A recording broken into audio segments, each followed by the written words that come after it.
ऐ पर जिस विच तेरी आवाज कोई ना कौमे मेरी समेने ढोल मारे। ऐ पर जिस विच तेरी आवाज कोई ना जेड़ा मुर्दियां दिलां विच जान पावे। किसे कोल तां हो जा साज कोई ना झखड़ लख चुल्ले इनकलाब आवे। अरश फरश दी मिट्टी अडाउण वाला तेरे सोने शहीदां दे खून उत्ते कोई नहीं जम्मिया धूड़ भी पाउण वाला।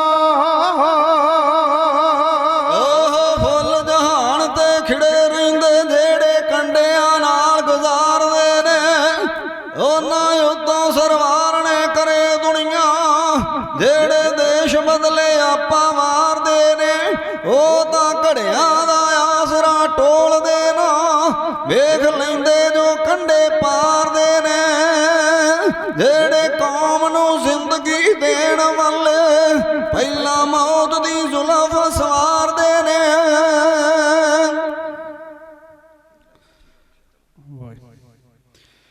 सिख कौम जे बड़ी बहादरां दी लेखे धर्मां दे जिंदगी लाउण वाले। बाबर अकबर जहांगीर सने रंगा आप मुक गए सानू मकाउण वाले।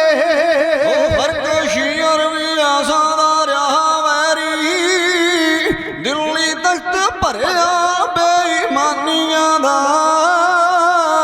झंडे झुलदे रहणगे खालसे दे लगा इन्हां नूं रंग कुर्बानियां दा। सिख कौम जे बड़ी बहादरां दी लेखे धर्मां दे जिंदगी लाउण वाले। बाबर अकबर जहांगीर सने रंगा आप मुक गए सानू मकाउण वाले। शीर भी आसां दा रहा वैरी दिल्ली तख्त भरिया बेईमानियां दा। झंडे झुलदे रहणगे खालसे दे लगा इन्हां नूं रंग कुर्बानियां दा। हरी मंदर नचाउंदा जो वेसवानो सिर मस्से दा असाने वड्डिया सी। असी आए सा पट्टी दे पैंच बन के सिर पापी दा उथे ना छड्डिया सी। सिर उस दा सी बुढ़े जोड़ लै गए गुस्सा गल झोला लिया गानियां दा। झंडे झुलदे रहणगे खालसे दे लगा इन्हां नूं रंग कुर्बानियां दा। सड़े तमूरा जहान खांदे डेरा विच हरमंदर दे ला लिया सी। दीप सिंह शहीदी दा जाम पी के हरमंदर नूं याद करवा लिया सी। भज्जा फेर जहान खा मार खा के आया उस दे टैम हरानियां दा। झंडे झुलदे रहणगे खालसे दे लगा इन्हां नूं रंग कुर्बानियां दा। अहमद शाह अब्दाली भी हिंदे उत्ते जोर हल्ले जोर दे नाल कराउण वाला। इट नक ते वज के मर गया सी किथे गया हरमंदर नूं ढाउण वाला। छड्डी कसर ना अटकदे कंडियां ते जोर परखे आया सा दुरानियां दा। झंडे झुलदे रहणगे खालसे दे लगा इन्हां नूं रंग कुर्बानियां दा। दीना बेग किथे किथे ਵੈਰੀ ਅਸਾਂ ਦਾ ਚੱਕਰੀਆ ਖਾਨ ਕਿੱਥੇ ਜਈਆ ਖਾਂ ਵੀ ਪਾਗਲ ਹੋ ਮਰ ਗਿਆ ਸੀ ਸਾਥੀ ਉਸ ਦਾ ਲੱਖੂ ਬੇਈਮਾਨ ਕਿੱਥੇ ਉਹਨੂੰ ਮਾਰਿਆ ਗਰਕੀ ਵਿੱਚ ਬੰਦ ਕਰਕੇ ਉਹਨੇ ਕੀਤਾ ਸੀ ਕਾਨ ਜਵਾਨੀਆਂ ਦਾ ਝੰਡੇ ਝੁੱਲਦੇ ਰਹਿਣਗੇ ਖਾਲਸੇ ਦੇ ਲੱਗਾ ਇਹਨਾਂ ਨੂੰ ਰੰਗ ਕੁਰਬਾਨੀਆਂ ਦਾ ਅਸਾਂ ਮਾਰਿਆ ਫੇਰ ਅਸਮਾਨ ਖਾਨੋ ਸਾਰਾ ਜਥਾ ਕਸੂਰ ਤੇ ਟੁੱਟਿਆ ਸੀ ਗਈ ਹੋਈ ਪੰਡਤਾਣੀ ਛਡਾਉਣ ਬਦਲੇ ਸਾਡਾ ਜਥਾ ਕਸੂਰ ਤੇ ਟੁੱਟਿਆ ਸੀ ਉਹ ਗੋਲੀ ਨਾਲ ਅਸਮਾਨ ਖਾਂ ਮਾਰ ਕੇ ਤੇ ਆਸਾਂ ਪੁੱਟਿਆ ਮੁੱਢ ਸ਼ੈਤਾਨੀਆਂ ਦਾ ਝੰਡੇ ਝੁੱਲਦੇ ਰਹਿਣਗੇ ਖਾਲਸੇ ਦੇ ਲੱਗਾ ਇਹਨਾਂ ਨੂੰ ਰੰਗ ਕੁਰਬਾਨੀਆਂ ਦਾ ਨਾਲ ਤਲਵਾਰਾਂ ਦੇ ਰਾਜ ਕੀਤੇ ਅਸੀਂ ਨਾਲ ਤਲਵਾਰਾਂ ਦੇ ਰਾਜ ਕੀਤੇ ਕਦੇ ਲੱਗੇ ਸੀ ਲਾਹੌਰ ਦਰਬਾਰ ਸਾਡੇ ਐ ਪਰ ਸ਼ੇਰੇ ਪੰਜਾਬ ਦੇ ਰਾਜ ਵੇਲੇ ਲੱਗੇ ਹੋਣ ਸੀ ਫੇਰ ਸਤਕਾਰ ਸਾਡੇ ਉਹ ਕਦੇ ਆਸਾਂ ਕਸ਼ਮੀਰ ਦੇ ਵਿੱਚ ਜਾ ਕੇ ਤੋੜਿਆ ਮਾਣ ਗੋਮਾਨੀਆਂ ਝੰਡੇ ਝੁੱਲਦੇ ਰਹਿਣਗੇ ਖਾਲਸੇ ਦੇ ਲੱਗਾ ਇਹਨਾਂ ਨੂੰ ਰੰਗ ਕੁਰਬਾਨੀਆਂ ਦਾ ਟੱਕਰ ਹੋਈ ਅੰਗਰੇਜ਼ ਦੇ ਨਾਲ ਸਾਡੀ ਜਾਨਾਂ ਤਲੀ ਤੇ ਅਸਾਂ ਟਕਾ ਲਈਆਂ ਜਦੋਂ ਸਾਡੀ ਅੰਗਰੇਜ਼ ਨੇ ਪਰਖਾ ਕੀਤੀ ਅਸੀਂ ਤੰਦੀਆਂ ਗਾਲੇ ਵਿੱਚ ਪਾ ਲਈਆਂ ਉਹ ਜਦੋਂ ਅਸੀਂ ਅਡਵੈਰ ਨੂੰ ਮਾਰਿਆ ਸੀ ਉਹ ਜਦੋਂ ਅਸੀਂ ਅਡਵੈਰ ਨੂੰ ਮਾਰਿਆ ਸੀ ਗਿਆ ਹੌਸਲਾ ਹਿੱਲ ਬਰਤਾਨੀਆਂ ਦਾ ਝੰਡੇ ਝੁੱਲਦੇ ਰਹਿਣਗੇ ਖਾਲਸੇ ਦੇ ਲੱਗਾ ਇਹਨਾਂ ਨੂੰ ਰੰਗ ਕੁਰਬਾਨੀਆਂ ਦਾ 1984 ਗੁਰਧਾਮ ਉੱਤੇ ਹੱਲਾ ਕੀਤਾ ਸੀ ਆ ਕੇ ਸਰਕਾਰ ਸਾਡੀ ਅਸੀਂ ਲੜੇ ਸਾਂ ਤਾਲੀ ਤੇ ਰੱਖ ਜਾਨਾ ਵੈਰੀ ਝਾਲਣਾ ਸਕੀਆ ਮਾਰ ਸਾਡੀ ਉਹ ਬਦਲਾ ਲੈ ਲਿਆ ਮਾਰ ਕੇ ਇੰਦਰਾ ਨੂੰ ਬਦਲਾ ਲੈ ਲਿਆ ਮਾਰ ਕੇ ਇੰਦਰਾ ਨੂੰ ਕਹਿੰਦਾ ਲਾਹੌਰੀਆ ਜਥਾ ਗਿਆਨੀਆਂ ਦਾ ਝੰਡੇ ਝੁੱਲਦੇ ਰਹਿਣਗੇ ਖਾਲਸੇ ਦੇ ਲੱਗਾ ਇਹਨਾਂ ਨੂੰ ਰੰਗ ਕੁਰਬਾਨੀਆਂ ਦਾ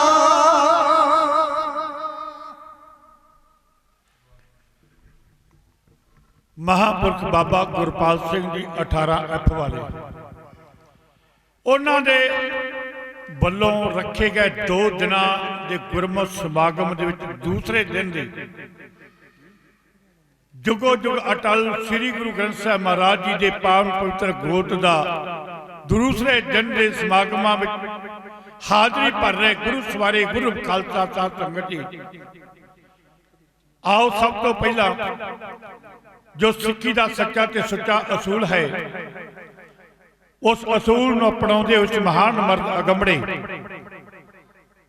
ਕਲਗੀਆਂ ਵਾਲੇ ਪਾਤਸ਼ਾਹ ਗੁਰੂ ਗੋਬਿੰਦ ਸਿੰਘ ਮਹਾਰਾਜ ਜੀ ਦਾ ਬਖਸ਼ੇ ਕੀਤਾ ਹੋਇਆ ਫਤਿਹ ਦਾ ਨਾਰਾ ਬੁਲੰਦ ਕਰੀਏ ਜਿਸ ਫਤਿਹ ਦੇ ਨਾਰੇ ਨੂੰ ਬੁਲੰਦ ਕਰਨ ਦੇ ਨਾਲ 2 ਵਾਰੀ ਵਾਹਿਗੁਰੂ ਗੁਰਮੰਤਰ ਦਾ ਜਾਪ ਹੋ ਜਾਂਦਾ ਹੈ ਜਿਸ ਵਾਹਿਗੁਰੂ ਗੁਰਮੰਤਰ ਦਾ 1 ਵਾਰੀ ਜਾਪ ਕਰਨ ਦੇ ਨਾਲ 4 ਜੁਗਾਂ ਦਾ ਜਾਪ ਹੋ ਜਾਂਦਾ ਹੈ ਆਓ ਉਸ ਵਾਹਿਗੁਰੂ ਗੁਰਮੰਤਰ ਦਾ 2 ਵਾਰੀ ਕਰੀਏ ਜਾਪ ਕਲਗੀਆਂ ਵਾਲੇ ਪਾਤਸ਼ਾਹ ਗੁਰੂ ਗੋਬਿੰਦ ਸਿੰਘ ਮਹਾਰਾਜ ਜੀ ਦਾ ਬਖਸ਼ੇ ਕੀਤਾ ਹੋਇਆ ਫਤਿਹ ਦਾ ਨਾਰਾ ਕਰੀਏ ਬੁਲੰਦ ਫਤਿਹ ਦਾ ਜਵਾਬ ਫਤਿਹ ਦੇਣਾ ਜੀ 1 ਵਾਰੀ ਕਹਿਣ ਤੇ ਗੱਜ ਕੇ ਬੁਲਾਓ ਫਤਿਹ ਗੱਜ ਕੇ ਆਖੋ ਜੀ ਵਾਹਿਗੁਰੂ ਜੀ ਕਾ ਖਾਲਸਾ ਵਾਹਿਗੁਰੂ ਜੀ ਕੀ ਫਤਿਹ मैं नगर निवासी संगतां दे चरनां विच बेनती करां कि प्रबंधक जनां ने बहुत वड्डा योग उपराला किया है, जो 2 दिनों के ये बड़े बड़े महान हर साल की तरह गुरमत समागम आयोजन किए और आप नगर निवासी संगतां हर साल इन्हां समागमां दे विच तन मन ते धन दे नाल हर तरह का सहयोग दे के इन्हां समागमां नूं निपरे करदे। इस करके इन्हां समागमां दे विच भी आप सरबत संगतां ने जिथे धन नूं सफले करदिआं होइआं सहयोग दिता है, उत्थे तन ते मन दे नाल भी सहयोग देना। तन दे भाव है कि असी सतगुरां दे पावन दरबार विच पहुंच के गुरु की संगतां की सेवा करनी है, और मन का मतलब यह है कि सतगुरां की पावन हजूरी विच बैठ के महापुरखां दे वल्लों जो उपदेश दिता जाना है उन्होंने सरवण करके उन्हां दे दित्ते हुए उपदेशों ते चल के गुरमत दे पांधी बन के असी अपने जीवन दीयां घड़ियां नूं, अपनी जिंदगी नूं, इस जन्म नूं सफला बनाना। दूसरे दिन के समागमां की आरंभता हो चुकी है। ठीक 12 बजे अज महापुरखां दे वल्लों जो हर साल जो समागम रखे जाते हैं, उन्हां समागमां दे पहला महापुरखां दे वल्लों भेजिया होया रागी जत्था जिहड़ा है वो शब्द कीर्तन दे नाल गुरु की संगतां नूं जोड़दा है। उपरंत महापुरख अपने दरम्यान पहुंच जाते हैं। सो महापुरखां दा भेजिया होया रागी जत्था ठीक 12 बजे पहुंच जाना है, और 12 बजन दे विच बिल्कुल चंद मिनट बाकी ने। पर नगर दे विच जिहड़ी संगत है, नगर दे विच संगत अजे गुरु घर नहीं पहुंची। कल इन्ने समय तक काफ़ी संगत गुरु घर पहुंच चुकी थी, पर पता नहीं अज की कारण की सबब नगर दे विच संगत जिहड़ी है बहुत घट गिनती की पहुंची है। इस करके देखो तुसीं एडा वड्डा उच्च पद्धर से समागम भी रखिया है, सारे प्रबंध भी किए ने। महापुरखा ने उचेचा राजस्थान 18F तो चल के आप जी के नगर दे विच गुरु की संगतां नूं इतिहास गुरबाणी के नाल जोड़न वास्ते पहुंचना है। ते अपना ये फर्ज बनता है, जे महापुरख इन्नी दूर तो चल के साडे नगर विच पहुंच रहे हैं, ते असीं उन्हां दे स्वागत वास्ते असीं अपने जीवन दीयां घड़ियां नूं सफले बनाउण दे वास्ते असीं भी सतगुरां दे पावन दरबार विच पहुंचीए, हाजरी लवा के अपने जीवन दीयां घड़ियां नूं सफले बनाइए। क्योंकि वड्डे भागां तो बिना कदे गुरु की संगत प्राप्त नहीं हो सकती। वो भागियां रूहां हुंदियां ने ਜਿਹੜੀਆਂ सतगुरां दे पावन दरबार विच पहुंच के गुरु का सरवण करके अपने जीवन दीयां घड़ियां नूं सफले बनाउंदियां ने। इस करके आओ असीं भी वडभागे बणीए, सतगुरां दे पावन दरबार विच हाजरी लवा के जीवन दीयां घड़ियां नूं सफले बनाइए।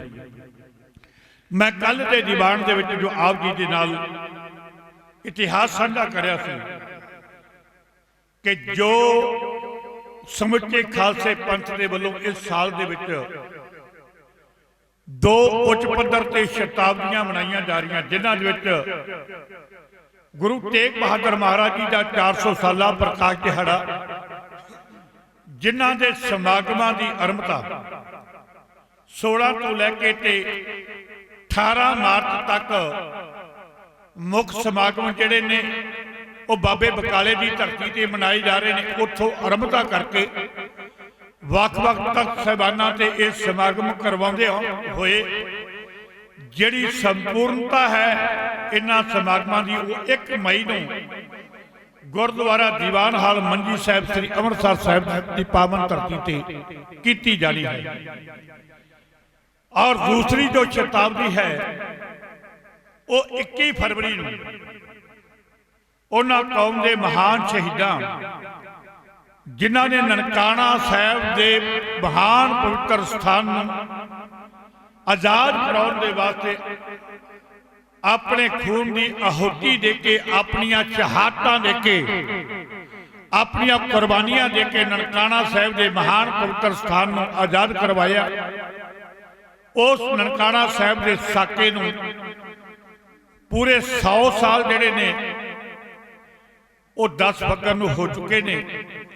ਇਸ ਕਰਕੇ ਉਹਨਾਂ ਨਨਕਾਣਾ ਸਾਹਿਬ ਦੀ ਸ਼ਹੀਦਾਂ ਦੀ ਯਾਦ ਦੇ ਵਿੱਚ ਜਿਹੜੀ ਇਹ ਸ਼ਤਾਬਦੀ ਹੈ, ਕਿਉਂਕਿ ਇਸ ਵਾਰ ਜਿਹੜਾ 10 ਫੱਗਣ ਆਇਆ ਹੈ, ਭਾਵੇਂ ਉਸ ਵਕਤ 10 ਫਰਵਰੀ ਸੀ, ਮਾਫ ਕਰਨਾ 10 ਫੱਗਣ ਵਾਲੇ ਦਿਨ 20 ਫਰਵਰੀ ਸੀ, ਦਿਨ ਐਤਵਾਰ ਸੀ, ਪਰ ਇਸ ਵਾਰ 10 ਫੱਗਣ ਨੂੰ ਦਿਨ ਐਤਵਾਰ ਹੀ ਸੀ, ਪਰ ਅੰਗਰੇਜ਼ੀ ਤਰੀਕ ਜਿਹੜੀ ਸੀ ਉਹ 21 ਫਰਵਰੀ ਆਈ ਸੀ।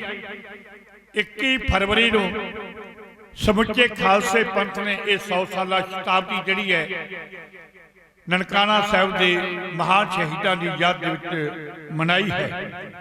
ਔਰ ਉਸ ਸ਼ਤਾਬਦੀ ਨੂੰ ਸਮਰਪਿਤ ਅਜੇ ਵੀ ਵੱਖ-ਵੱਖ ਨਗਰਾਂ ਦੇ ਵਿੱਚ, ਵੱਖ-ਵੱਖ ਪਿੰਡਾਂ ਦੇ ਵਿੱਚ ਇਹ ਪ੍ਰੋਗਰਾਮ ਉਲੀਕੇ ਜਾ ਰਹੇ ਨੇ। ਭਾਵੇਂ ਇਹ ਜਿਹੜੀ ਸ਼ਤਾਬਦੀ ਸੀ ਇਹ ਮਨਾਉਣ ਦਾ ਸ਼੍ਰੋਮਣੀ ਗੁਰਦੁਆਰਾ ਪ੍ਰਬੰਧਕ ਕਮੇਟੀ ਦੇ ਵੱਲੋਂ ਜਿਹੜਾ ਉਪਰਾਲਾ ਕੀਤਾ ਗਿਆ ਸੀ ਕਿ ਜਿਸ ਮਹਾਨ ਪਵਿੱਤਰ ਸਥਾਨ ਤੇ ਕੌਮ ਦੇ ਉਹਨਾਂ ਮਹਾਨ ਸ਼ਹੀਦਾਂ ਨੇ ਆਪਣੀ ਸ਼ਹਾਦਤ ਦੇ ਕੇ ਨਨਕਾਣਾ ਸਾਹਿਬ ਨੂੰ ਆਜ਼ਾਦ ਕਰਾਇਆ, ਉਸੇ ਜਗ੍ਹਾ ਤੇ ਹੀ ਇਹ ਸ਼ਤਾਬਦੀ ਮਨਾਈ ਜਾਵੇ। ਸਾਰੇ ਪ੍ਰੋਗਰਾਮ ਉਲੀਕੇ ਜਾ ਚੁੱਕੇ ਸਨ, ਸਾਰਾ ਪ੍ਰਬੰਧ ਕੀਤਾ ਜਾ ਚੁੱਕਿਆ ਸੀ। ਸੰਗਤਾਂ ਦੇ ਜਾਣ ਦੇ ਵਾਸਤੇ ਜਿਹੜੇ ਪਾਸਪੋਰਟ ਸਨ, ਉਹਨਾਂ ਪਾਸਪੋਰਟਾਂ ਦੇ ਉੱਪਰ ਵੀਜ਼ਾ ਲੱਗ ਚੁੱਕਿਆ ਸੀ, ਪਰ ਜਿਸ ਵਕਤ ਰਵਾਨਾ ਹੋਣਾ ਸੀ ਐਨ ਉਸ ਮੌਕੇ ਦੇ ਉੱਪਰ ਇਸ ਭਾਰਤ ਦੀ ਸਰਕਾਰ ਦੇ ਵੱਲੋਂ, ਇਸ ਦੇਸ਼ ਦੀ ਕੇਂਦਰ ਦੀ ਸਰਕਾਰ ਦੇ ਵੱਲੋਂ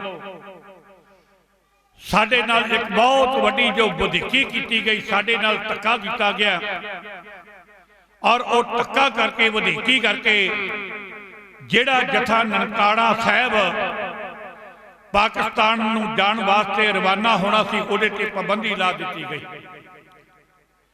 ਅਸਲ ਵਿੱਚ ਇਹ ਹਕੀਕਤ ਹੈ ਕਿ ਇਸ ਦੇਸ਼ ਦੀ ਜਿਹੜੀ ਕੇਂਦਰ ਸਰਕਾਰ ਹੈ ਉਹ ਘੱਟ ਗਿਣਤੀਆਂ ਨੂੰ ਦਬਾ ਕੇ ਰੱਖਣਾ ਚਾਹੁੰਦੀ ਹੈ। ਇਸ ਦੇਸ਼ ਦੇ ਅੰਦਰ ਘੱਟ ਗਿਣਤੀਆਂ ਦੇ ਖਿਲਾਫ ਇਸ ਦੇਸ਼ ਦੇ ਵਿਕਾਊ ਮੀਡੀਆ ਦੇ ਵੱਲੋਂ ਜ਼ਹਿਰ ਉਗਲਿਆ ਜਾ ਰਿਹਾ ਹੈ। ਇਹੀ ਕਾਰਨ ਹੈ ਕਿ ਜੇ ਪੰਜਾਬ ਦੇ ਕਿਸਾਨਾਂ ਨੇ ਦਿੱਲੀ ਵਿੱਚ ਜਾ ਕੇ ਧਰਨਾ ਲਗਾਇਆ, ਉਹਨਾਂ ਨੂੰ ਵੀ ਅੱਤਵਾਦੀ ਕਿਹਾ ਗਿਆ, ਉਹਨਾਂ ਨੂੰ ਵੱਖਵਾਦੀ ਕਿਹਾ ਗਿਆ, ਉਹਨਾਂ ਨੂੰ ਮਾਓਵਾਦੀ ਕਿਹਾ ਗਿਆ, ਉਹਨਾਂ ਨੂੰ ਕਾਮਰੇਡ ਕਿਹਾ ਗਿਆ। ਔਰ ਕਿਸਾਨੀ ਧਰਨੇ ਤੋਂ ਤੰਗ ਆ ਕੇ ਹੀ ਇਸ ਕੇਂਦਰ ਸਰਕਾਰ ਨੇ ਕਿ ਅਸਲ ਵਿੱਚ ਜੋ ਕੇਂਦਰ ਦੀ ਸਰਕਾਰ ਦੇ ਖਿਲਾਫ ਕਿਸਾਨਾਂ ਦੇ ਵੱਲੋਂ ਜੋ ਸੰਘਰਸ਼ ਸ਼ੁਰੂ ਕੀਤਾ ਗਿਆ, ਉਸ ਵਿੱਚ ਪੰਜਾਬ ਦੇ ਕਿਸਾਨਾਂ ਦੇ ਵੱਲੋਂ ਇਹ ਸੰਘਰਸ਼ ਸ਼ੁਰੂ ਕੀਤਾ ਗਿਆ। ਪੰਜਾਬ ਦੇ ਵਿੱਚੋਂ ਇਹ ਚੱਲੀ ਹੋਈ ਜਿਹੜੀ ਸੰਘਰਸ਼ ਦੀ ਚੰਗਿਆੜੀ ਸੀ, ਅੱਜ ਸਮੁੱਚੇ ਭਾਰਤ ਦੇ ਵਿੱਚ ਇੱਕ ਭਾਂਬੜ ਦਾ ਰੂਪ ਧਾਰਨ ਕਰ ਚੁੱਕੀ ਹੈ। ਅੱਜ ਕੇਵਲ ਇਸ ਭਾਰਤ ਦੇਸ਼ ਦੇ ਅੰਦਰ ਹੀ ਨਹੀਂ, ਬਲਕਿ ਕਿਸਾਨਾਂ ਦੇ ਹੱਕਾਂ ਦੀ ਜਿਹੜੀ ਗੱਲ ਹੈ ਉਹ ਵਿਦੇਸ਼ਾਂ ਦੀਆਂ ਪਾਰਲੀਮੈਂਟਾਂ ਦੇ ਵਿੱਚ ਵੀ ਕੀਤੀ ਜਾ ਰਹੀ ਹੈ। ਔਰ ਉੱਥੇ ਕਿਸਾਨਾਂ ਦੇ ਹੱਕ ਦੇ ਵਿੱਚ ਹਾਂ ਦਾ ਨਾਰਾ ਮਾਰਿਆ ਜਾ ਰਿਹਾ ਹੈ। ਔਰ ਇਸ ਕੇਂਦਰ ਦੀ ਸਰਕਾਰ ਦੇ ਖਿਲਾਫ ਬੜੀ ਨੁਕਤਾਚੀਨੀ ਕੀਤੀ ਜਾ ਰਹੀ ਹੈ, ਜਿਸ ਕਾਰਨ ਕਰਕੇ ਇਹ ਜਿਹੜੀ ਕੇਂਦਰ ਸਰਕਾਰ ਹੈ ਇਹ ਸਿੱਖਾਂ ਦੇ ਬਰਖਿਲਾਫ ਹੋ ਚੁੱਕੀ ਹੈ। ਔਰ ਸਿੱਖਾਂ ਦੇ ਖਿਲਾਫ ਜਾ ਕੇ ਇਸੇ ਕਰਕੇ ਨਨਕਾਣਾ ਸਾਹਿਬ ਜਾਣ ਵਾਲੇ ਇਸ ਜਥੇ ਨੂੰ ਐਨ ਮੌਕੇ ਦੇ ਉੱਪਰ ਰੋਕ ਦਿੱਤਾ ਗਿਆ। ਇਸ ਕਰਕੇ ਉਹਨਾਂ ਦੀ ਗੱਲ, ਉਹਨਾਂ ਕੌਮ ਦੇ ਮਹਾਨ ਸ਼ਹੀਦਾਂ ਦਾ ਇਤਿਹਾਸ ਮੈਂ ਕੱਲ ਆਪ ਜੀ ਦੇ ਨਾਲ ਸਾਂਝਾ ਕਰ ਰਿਹਾ ਸੀ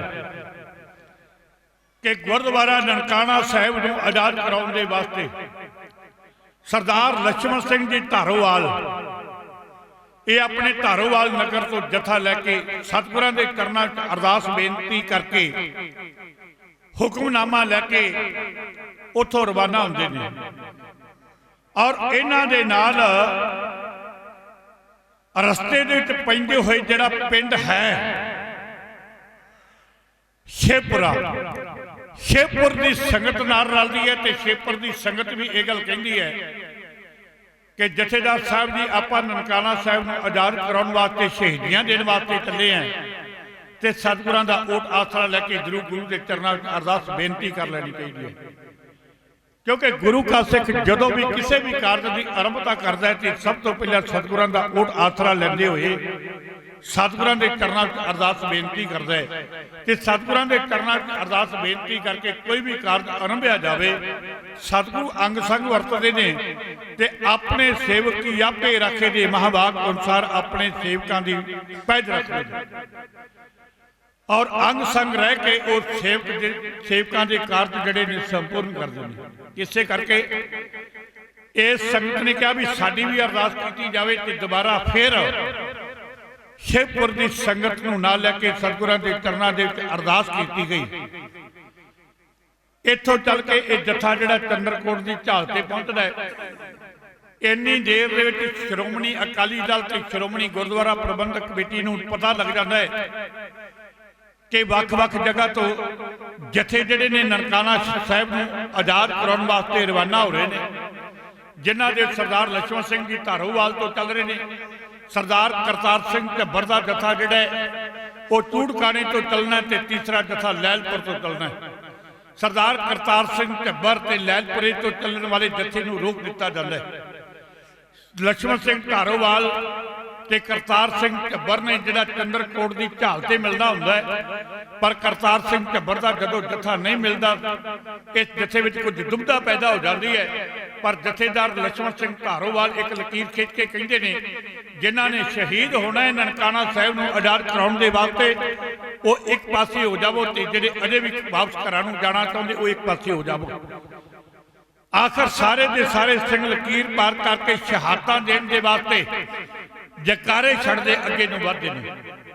ਇਹ ਜਥਾ ਚੰਦਰਕੋਟ ਦੀ ਝਾਲ ਤੋਂ ਚੱਲ ਕੇ ਨਨਕਾਣਾ ਸਾਹਿਬ ਦੇ ਬਾਰ-ਬਾਰ ਪੱਠਿਆਂ ਵਾਲੀ ਜਗ੍ਹਾ ਤੇ ਪਹੁੰਚਦਾ, ਕਿਉਂਕਿ ਜਿਹੜਾ ਸਿਆਲਕੋਟ ਤੋਂ ਚੱਲਿਆ ਹੋਇਆ ਜਥਾ ਸੀ ਉਹਦੇ ਨਾਲ ਇੱਥੇ ਮਿਲਣ ਦਾ ਇਕਰਾਰ ਕੀਤਾ ਗਿਆ ਸੀ।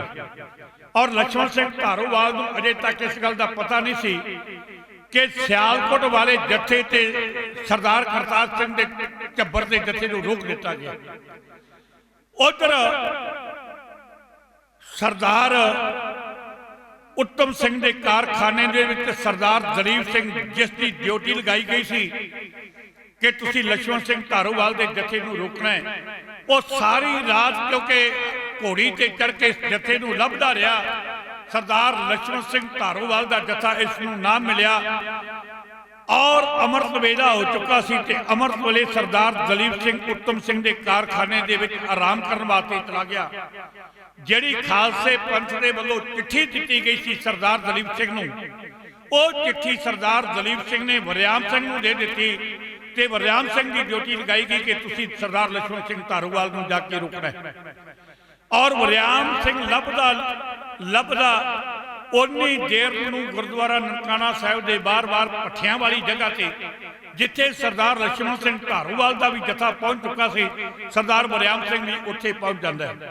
ਸਰਦਾਰ ਵਰਿਆਮ ਸਿੰਘ ਨੇ ਖਾਲਸੇ ਪੰਥ ਦੇ ਵੱਲੋਂ ਤਿਆਰ ਕੀਤੀ ਹੋਈ ਚਿੱਠੀ ਜਥੇਦਾਰ ਲਛਮਣ ਸਿੰਘ ਨੂੰ ਦਿੱਤੀ ਹੈ। ਜਥੇਦਾਰ ਲਛਮਣ ਸਿੰਘ ਨੇ ਚਾਨਣ ਕਰਕੇ ਰਾਤ ਦੇ ਹਨੇਰੇ ਦੇ ਵਿੱਚ ਸਮੁੱਚੀ ਸੰਗਤ ਦੇ ਸਾਹਮਣੇ ਉਸ ਚਿੱਠੀ ਨੂੰ ਪੜ੍ਹਿਆ ਕਿ ਖਾਲਸੇ ਪੰਥ ਦਾ ਹੁਕਮ ਹੈ, ਅੰਦਰ ਮਹੰਤ ਨਰੈਣੂ ਨੇ ਬੜੇ ਤਗੜੇ ਪ੍ਰਬੰਧ ਕੀਤੇ ਨੇ, ਸਿੱਖਾਂ ਦਾ ਬਹੁਤ ਵੱਡਾ ਨੁਕਸਾਨ ਹੋ ਸਕਦਾ ਹੈ। ਇਸ ਕਰਕੇ ਖਾਲਸੇ ਪੰਥ ਨੇ ਇਹ ਹੁਕਮ ਕੀਤਾ ਕਿ ਨਨਕਾਣਾ ਸਾਹਿਬ ਦੇ ਅੰਦਰ ਦਾਖਲ ਨਾ ਹੋਇਆ ਜਾਵੇ। ਇਹਦੇ ਬਾਰੇ ਹੁਣ ਤੁਹਾਡੀ ਕੀ ਰਾਏ ਹੈ? ਇੰਨੀ ਗੱਲ ਕਹਿਣ ਦੀ ਦੇਰ ਸੀ ਸਰਦਾਰ ਕੇਰ ਸਿੰਘ ਨੇ ਇਹ ਗੱਲ ਕਹੀ,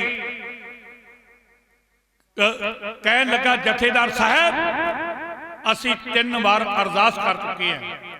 ਪਹਿਲਾਂ ਧਾਰੋਵਾਲ ਦੀ ਧਰਤੀ ਤੇ ਅਸੀਂ ਚੱਲਣ ਤੋਂ ਪਹਿਲਾਂ ਅਰਦਾਸ ਕੀਤੀ, ਫਿਰ ਸ਼ੇਪੁਰ ਨਗਰ ਤੋਂ ਚੱਲਣ ਲੱਗਿਆ ਅਰਦਾਸ ਕੀਤੀ ਤੇ ਤੀਸਰੀ ਅਰਦਾਸ ਅਸੀਂ ਚੰਦਰਕੋਟ ਦੀ ਝਾਲ ਦੇ ਉੱਪਰ ਕੀਤੀ। ਤੇ ਗੁਰੂ ਦਾ ਜਿਹੜਾ ਸਿੱਖ ਹੈ ਉਹ ਜਦੋਂ ਗੁਰੂ ਦੇ ਚਰਨਾਂ ਵਿੱਚ ਅਰਦਾਸ ਕਰਕੇ ਕਿਸੇ ਵੀ ਕਾਰਜ ਦੀ ਆਰੰਭਤਾ ਕਰ ਲਵੇ ਤੇ ਫਿਰ ਵਾਪਸ ਨਹੀਂ ਮੁੜ ਸਕਦਾ। ਉਸ ਵਕਤ ਜਥੇ ਦੇ ਵਿੱਚ ਸ਼ਾਮਿਲ ਗੁਰੂ ਕੇ ਸਿੱਖਾਂ ਨੇ ਜਥੇਦਾਰ ਲਛਮਣ ਸਿੰਘ ਧਾਰੋਵਾਲ ਨੂੰ ਕੀ ਕਹਿਣਾ ਸ਼ੁਰੂ ਕੀਤਾ, ਉਸ ਵਕਤ ਦੀ ਵਾਰਤਾ ਕਵੀਸ਼ਰ ਸਾਹਿਬ ਨੇ ਕਰਿਆ। ਸਰਵਣ ਕਰੀਏ। ਪਾੜ ਕੇ ਤੇ ਚਿੱਠੀ ਹੋ ਗਏ ਲਾਲੋ ਲਾਲ ਜੀ ਕੁਰਬਾਨੀ ਜਜ਼ਬਾ ਪਾ ਕੇ ਪੰਜਾ ਮੁੜਾ ਕੇ ਨਰੈਣੂ ਨਾਲ ਜੀ ਮਿਲੇ ਨਾ ਮਿਲੇ ਕਬਜਾ ਉਹ ਸਾਡੇ ਵਿੱਚੋਂ ਜ਼ਿੰਦਗੀ ਨਹੀਂ ਕੋਈ ਲੋੜਦਾ ਅੱਗੇ ਪਾਉਣੀ ਚਾਲੀਏ ਘਰ ਅਰਦਾਸਾਂ ਦੱਸੋ ਕੌਣ ਮੋੜਦਾ ਆਖਦੇ ਅਕਾਲੀਏ ਪਾੜ ਕੇ ਤੇ ਚਿੱਠੀ ਹੋ ਗਏ ਲਾਲੋ ਲਾਲ ਜੀ ਕੁਰਬਾਨੀ ਜਜ਼ਬਾ ਪਾ ਕੇ ਪੰਜਾ ਮੁੜਾ ਕੇ ਨਰੈਣੂ ਨਾਲ ਜੀ ਮਿਲੇ ਨਾ ਮਿਲੇ ਕਬਜਾ ਸਾਡੇ ਵਿੱਚੋਂ ਜ਼ਿੰਦਗੀ ਨਾ ਕੋਈ ਲੋੜਦਾ ਅੱਗੇ ਪਾਉਣੀ ਚਾਲੀਏ ਘਰ ਅਰਦਾਸਾਂ ਦੱਸੋ ਕੌਣ ਮੋੜਦਾ ਆਖਦੇ ਅਕਾਲੀਏ ਮਰਦਾਂ ਦੀ ਹੁੰਦੀ ਐ ਜ਼ਬਾਨ ਇੱਕ ਜੀ ਨਹੀਂ ਜ਼ਬਾਨੋਂ ਫੇਰਨਾ ਸੂਲੀ ਉੱਤੇ ਜਾਵੇ ਚਾਹੇ ਸਰੀਰ ਜੀ ਬਾਜੀ ਹੁੰਦੀ ਸੇਰਨਾ ਉਹ ਪੁੱਟ ਦੇਣਾ ਬੂਟਾ ਜਾ ਕੇ ਪਾਪ ਬੋੜਦਾ ਛੱਡਣੀ ਨਾ ਡਾਲੀਏ ਘਰ ਅਰਦਾਸਾਂ ਦੱਸੋ ਕੌਣ ਮੋੜਦਾ ਆਖਦੇ ਅਕਾਲੀਏ ਦੀਪ ਸਿੰਘ ਚੜਿਆ ਅਰਦਾਸ ਕਰ ਜੀ ਦੀਪ ਸਿੰਘ ਚੜਿਆ ਅਰਦਾਸ ਕਰ ਜੀ ਸੀਸ ਰਾਜ ਲੱਥੇ 18 ਸ਼ੇਰ ਖੰਡਾ ਹੱਥ ਵਿੱਚ ਫੜ ਕੇ ਖੋਲੀ ਜਾਂਦਾ ਸੀ ਖੱਪੇ ਨਿਭ ਗਿਆ ਬਚਨ ਕੀਤਾ ਸੀ ਜੋ ਤੋੜਦਾ ਸ਼ੇਰ ਨਾ ਨਭਾਲੀਏ ਘਰ ਅਰਦਾਸਾਂ ਦੱਸੋ ਕੌਣ ਮੋੜਦਾ ਆਖਦੇ ਅਕਾਲੀਏ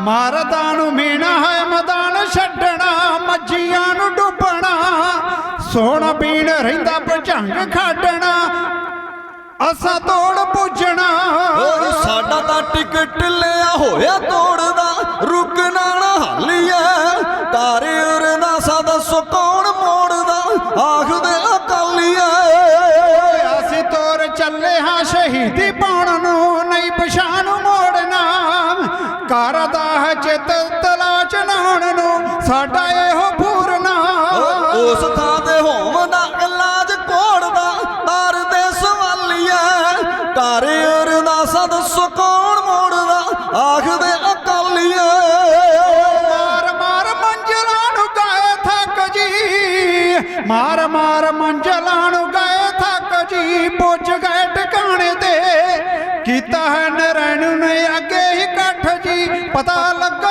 ਆਣੇ ਤੇ ਸਾਰੇ ਹੀ ਸਵੱਬ ਰੱਬ ਆਪ ਜੋੜਦਾ ਚੜ ਪਈ ਲਾਲੀਏ ਘਰ ਅਰਦਾਸਾਂ ਦੱਸੋ ਕੌਣ ਮੋੜਦਾ ਆਖਦੇ ਅਕਾਲੀਏ ਇੰਨੀ ਗੱਲ ਕਹਿ ਕੇ ਅੱਗੇ ਨੂੰ ਪਏ ਚੱਲ ਜੀ ਛੱਡ ਕੇ ਜਕਾਰ ਜੀ ਜਨਮ ਸਥਾਨ ਵਾਲਾ ਰਾਹ ਮੱਲ ਗਏ ਗੁਰੂ ਦੇ ਪਿਆਰੇ ਜੀ ਅਕਲ ਵਿੱਚ ਲਿਖਣ ਕਰਨ ਕੋੜਦਾ ਘਰ ਨਾ ਕੰਗਾਲੀਏ ਘਰ ਅਰਦਾਸਾਂ ਦੱਸੋ ਕੌਣ ਮੋੜਦਾ ਆਖਦੇ ਅਕਾਲੀਏ ਮੋਹਨ ਸਿੰਘਾ ਦੇਣੇ ਉਦੋਂ ਐਤਵਾਰ ਦਾ ਮੋਹਨ ਸਿੰਘਾ ਦੇਣੇ ਉਦੋਂ ਐਤਵਾਰ ਦਾ ਇਹ ਇਸ਼ਨਾਨ ਸਾਬਣੇ ਕਰੇ ਵਰਤ ਗਿਆ ਭਾਣਾ ਆ ਕੇ ਕਰ ਤਾਰਦਾ ਸਿੰਘਾ ਸੀਸ ਤੇ ਜਰੇ ਡਿੱਗ ਪਿਆ ਕੋਈ ਕਸ਼ਾਰ ਨੂੰ ਨਚੋੜਦਾ ਜਗ ਪਈ ਦੀਵਾਲੀਏ ਘਰ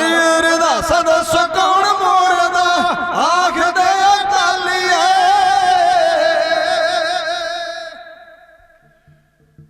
ਸਰਦਾਰ ਕੇਰ ਸਿੰਘ ਹੋੜਾ ਨੇ ਕਿਹਾ ਕਹਿਣ ਕਿ ਜਥੇਦਾਰ ਸਾਹਿਬ ਗੁਰੂ ਕਾ ਸਿੱਖ ਸਤਿਗੁਰਾਂ ਦੇ ਚਰਨਾਂ ਵਿੱਚ ਅਰਦਾਸ ਬੇਨਤੀ ਕਰ ਲਵੇ ਤੇ ਗੁਰੂ ਕਾ ਸਿੱਖ ਅਰਦਾਸ ਤੋਂ ਕਦੇ ਪਿੱਛੇ ਨਹੀਂ ਪਰਤ ਸਕਦਾ।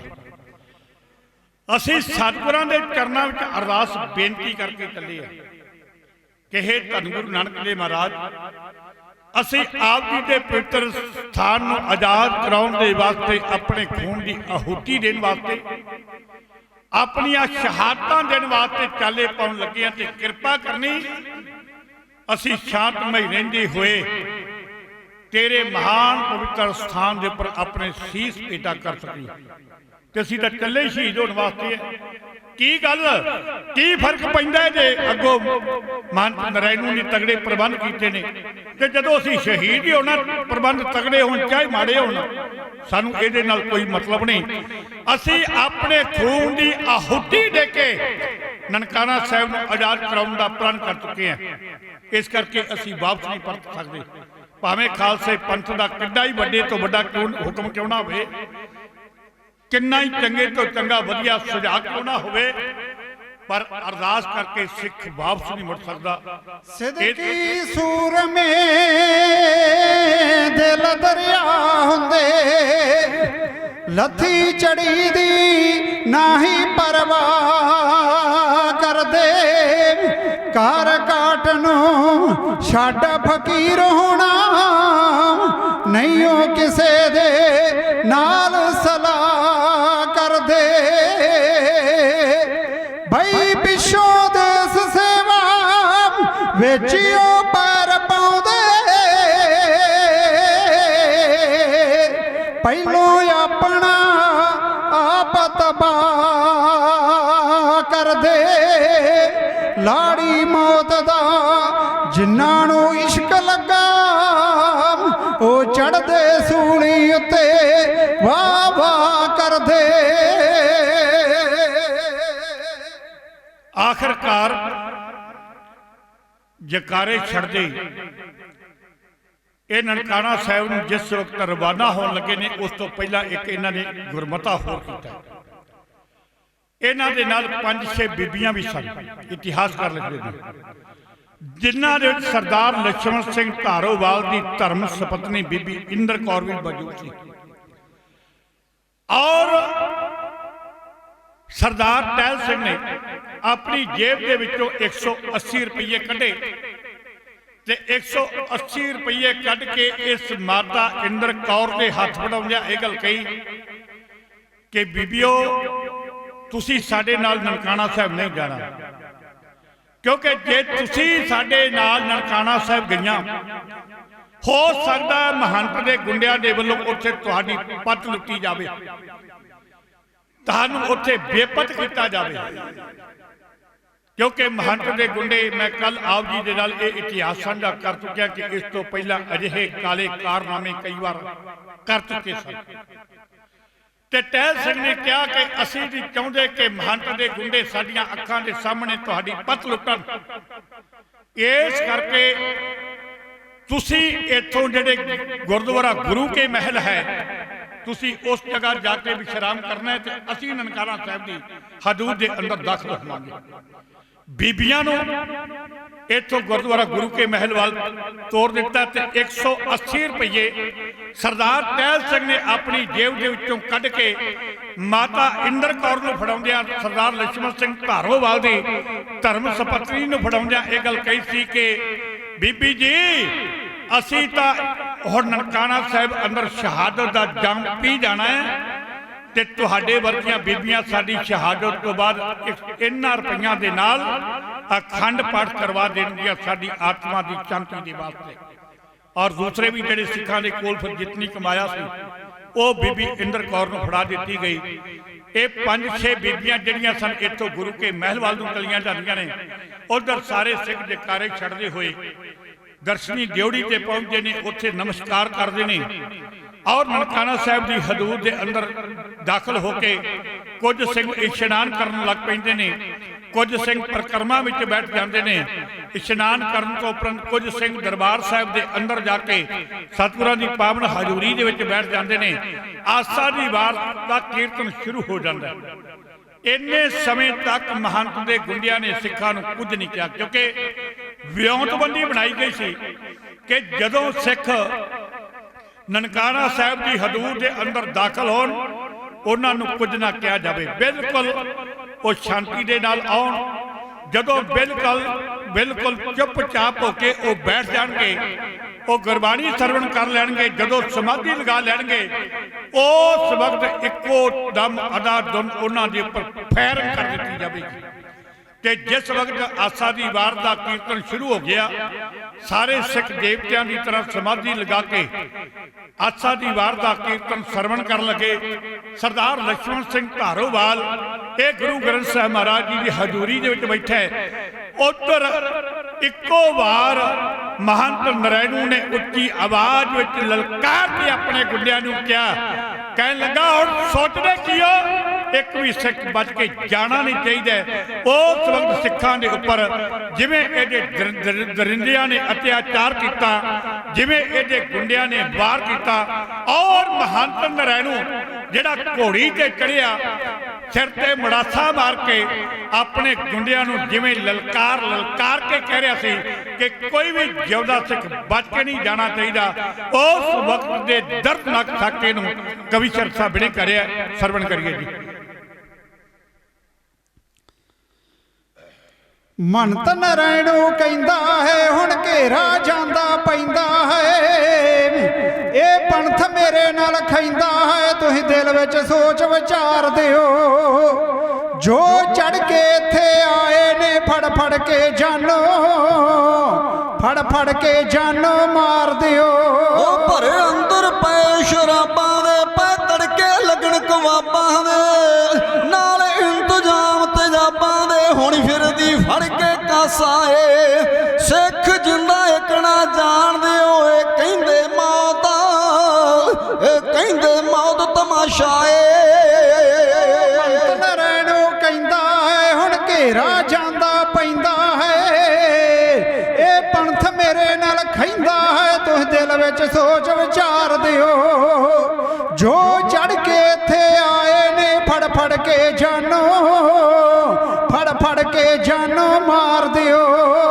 ਭਰੇ ਅੰਦਰ ਪੈ ਸ਼ਰਾਬਾਂ ਦੇ, ਪੈ ਤੜਕੇ ਲੱਗਣ ਕਵਾਬਾਂ ਦੇ, ਨਾਲ ਇੰਤਜ਼ਾਮ ਸ਼ਰਾਬਾਂ ਦੇ, ਹੁਣ ਫਿਰਦੀ ਫੜ ਕੇ ਕਾਸਾ ਏ। ਸਿੱਖ ਜਿੰਦਾ ਇੱਕ ਨਾ ਜਾਣਦੇ ਓਏ ਕਹਿੰਦੇ ਮੌਤ, ਇਹ ਕਹਿੰਦੇ ਮੌਤ ਤਮਾਸ਼ਾ ਏ। ਪਤਾ ਲੱਗਦਾ ਨਹੀਂ ਸ਼ਕੀਨਾਂ ਦਾ, ਸਭ ਰੌਲਾ ਹੈ ਜ਼ਮੀਨਾਂ ਦਾ, ਪਤਾ ਲੱਗ ਜੂ ਸ਼ੇਰ ਦੀਆਂ ਇਨਾਂ ਦਾ, ਫੜ ਆਟਿਓਂ ਵਾਲ ਨਿਖਾਰ ਦਿਓ। ਜੋ ਚੜ ਕੇ ਇੱਥੇ ਆਏ ਨੇ ਫੜ ਕੇ ਜਾਨੋ, ਫੜ ਕੇ ਜਾਨੋ ਮਾਰ ਦਿਓ।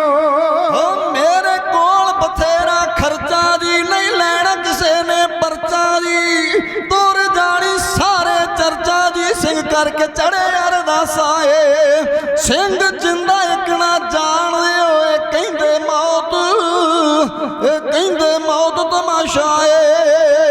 ਨਾ ਕੋਈ ਬਾਤ ਤੁਹਾਡੀ ਵੱਲ ਤੱਕੇ ਜੀ, ਨਹੀਂ ਸਿੰਘ ਕਿਸੇ ਦੇ ਸਕੇ ਜੀ, ਨਾ ਕੋਈ ਬਾਤ ਤੁਹਾਡੀ ਵੱਲ ਤੱਕੇ ਜੀ, ਨਹੀਂ ਸਿੰਘ ਕਿਸੇ ਦੇ ਸਕੇ ਜੀ। ਦਾਣੇ ਸਮਝ ਮਾਰ ਲਓ ਫੱਕੇ ਜੀ, ਤੇ ਧੜ ਤੋਂ ਸੀਸ ਉਤਾਰ ਦਿਓ।